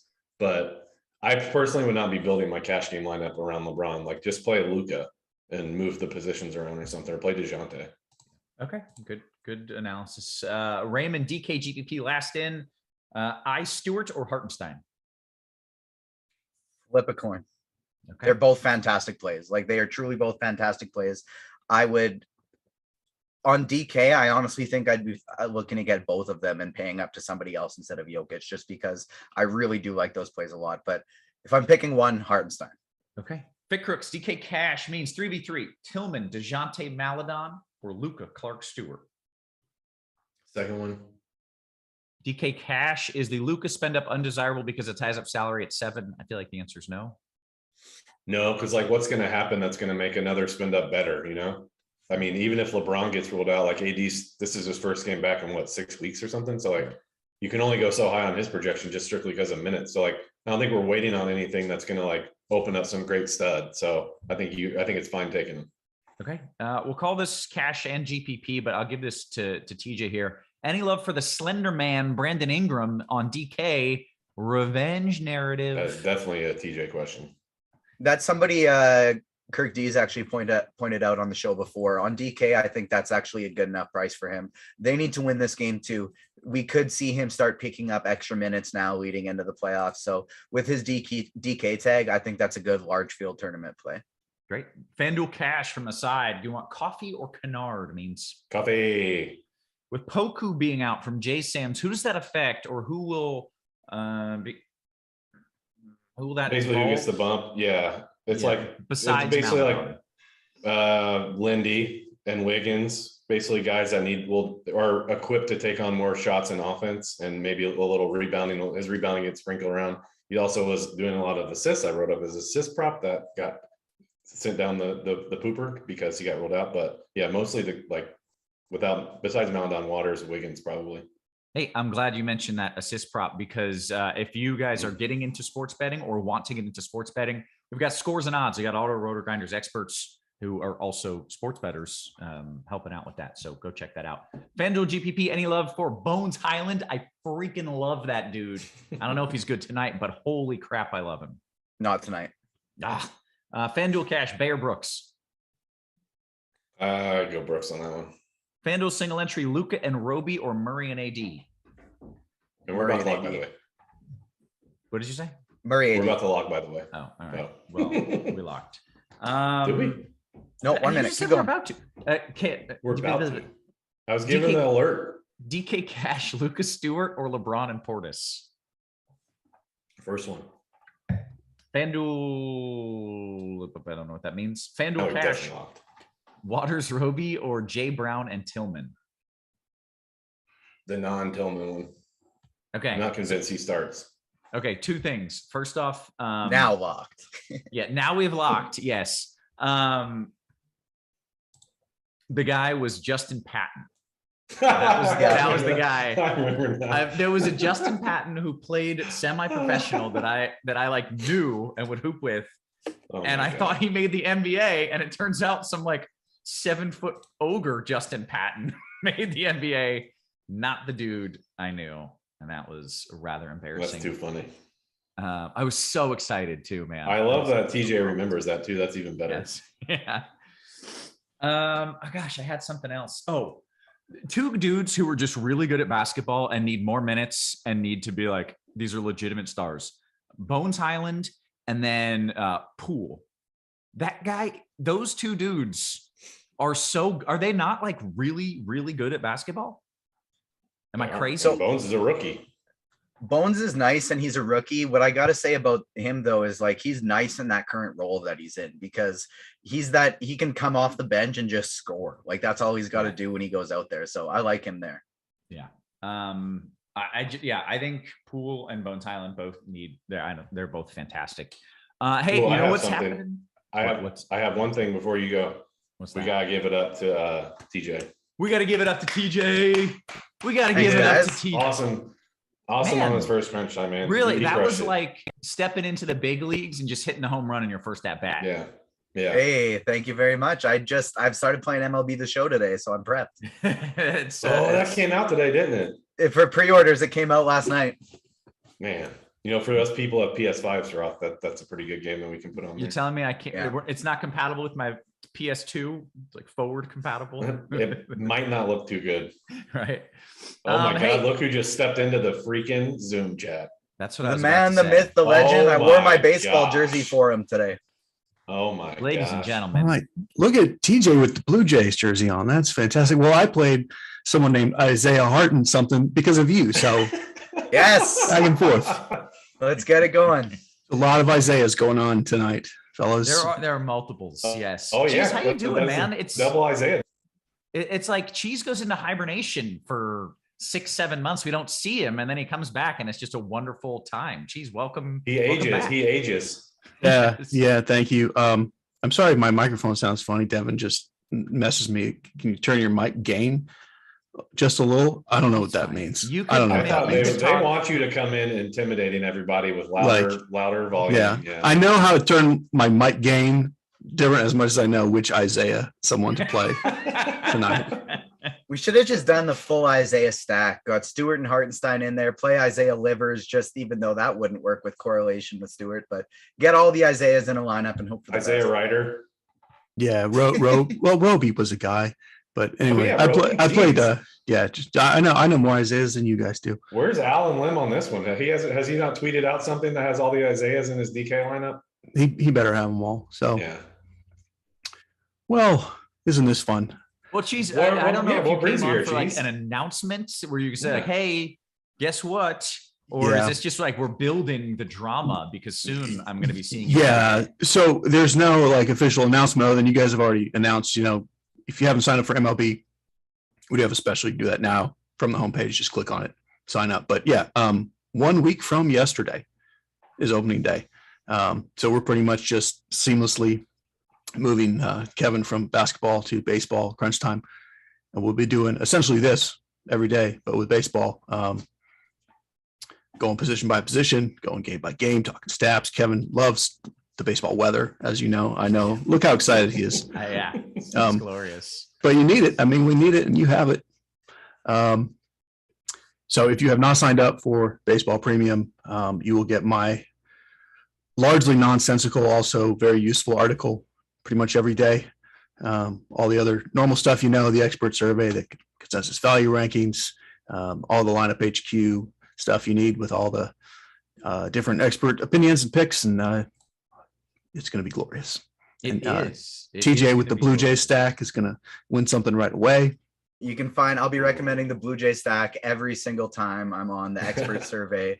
But also, like, if you're like, get that premium membership just for Cheese's article. Like, you can find this back from like before I even worked here. I'm brand new. So like, you can go back and look at the tweets.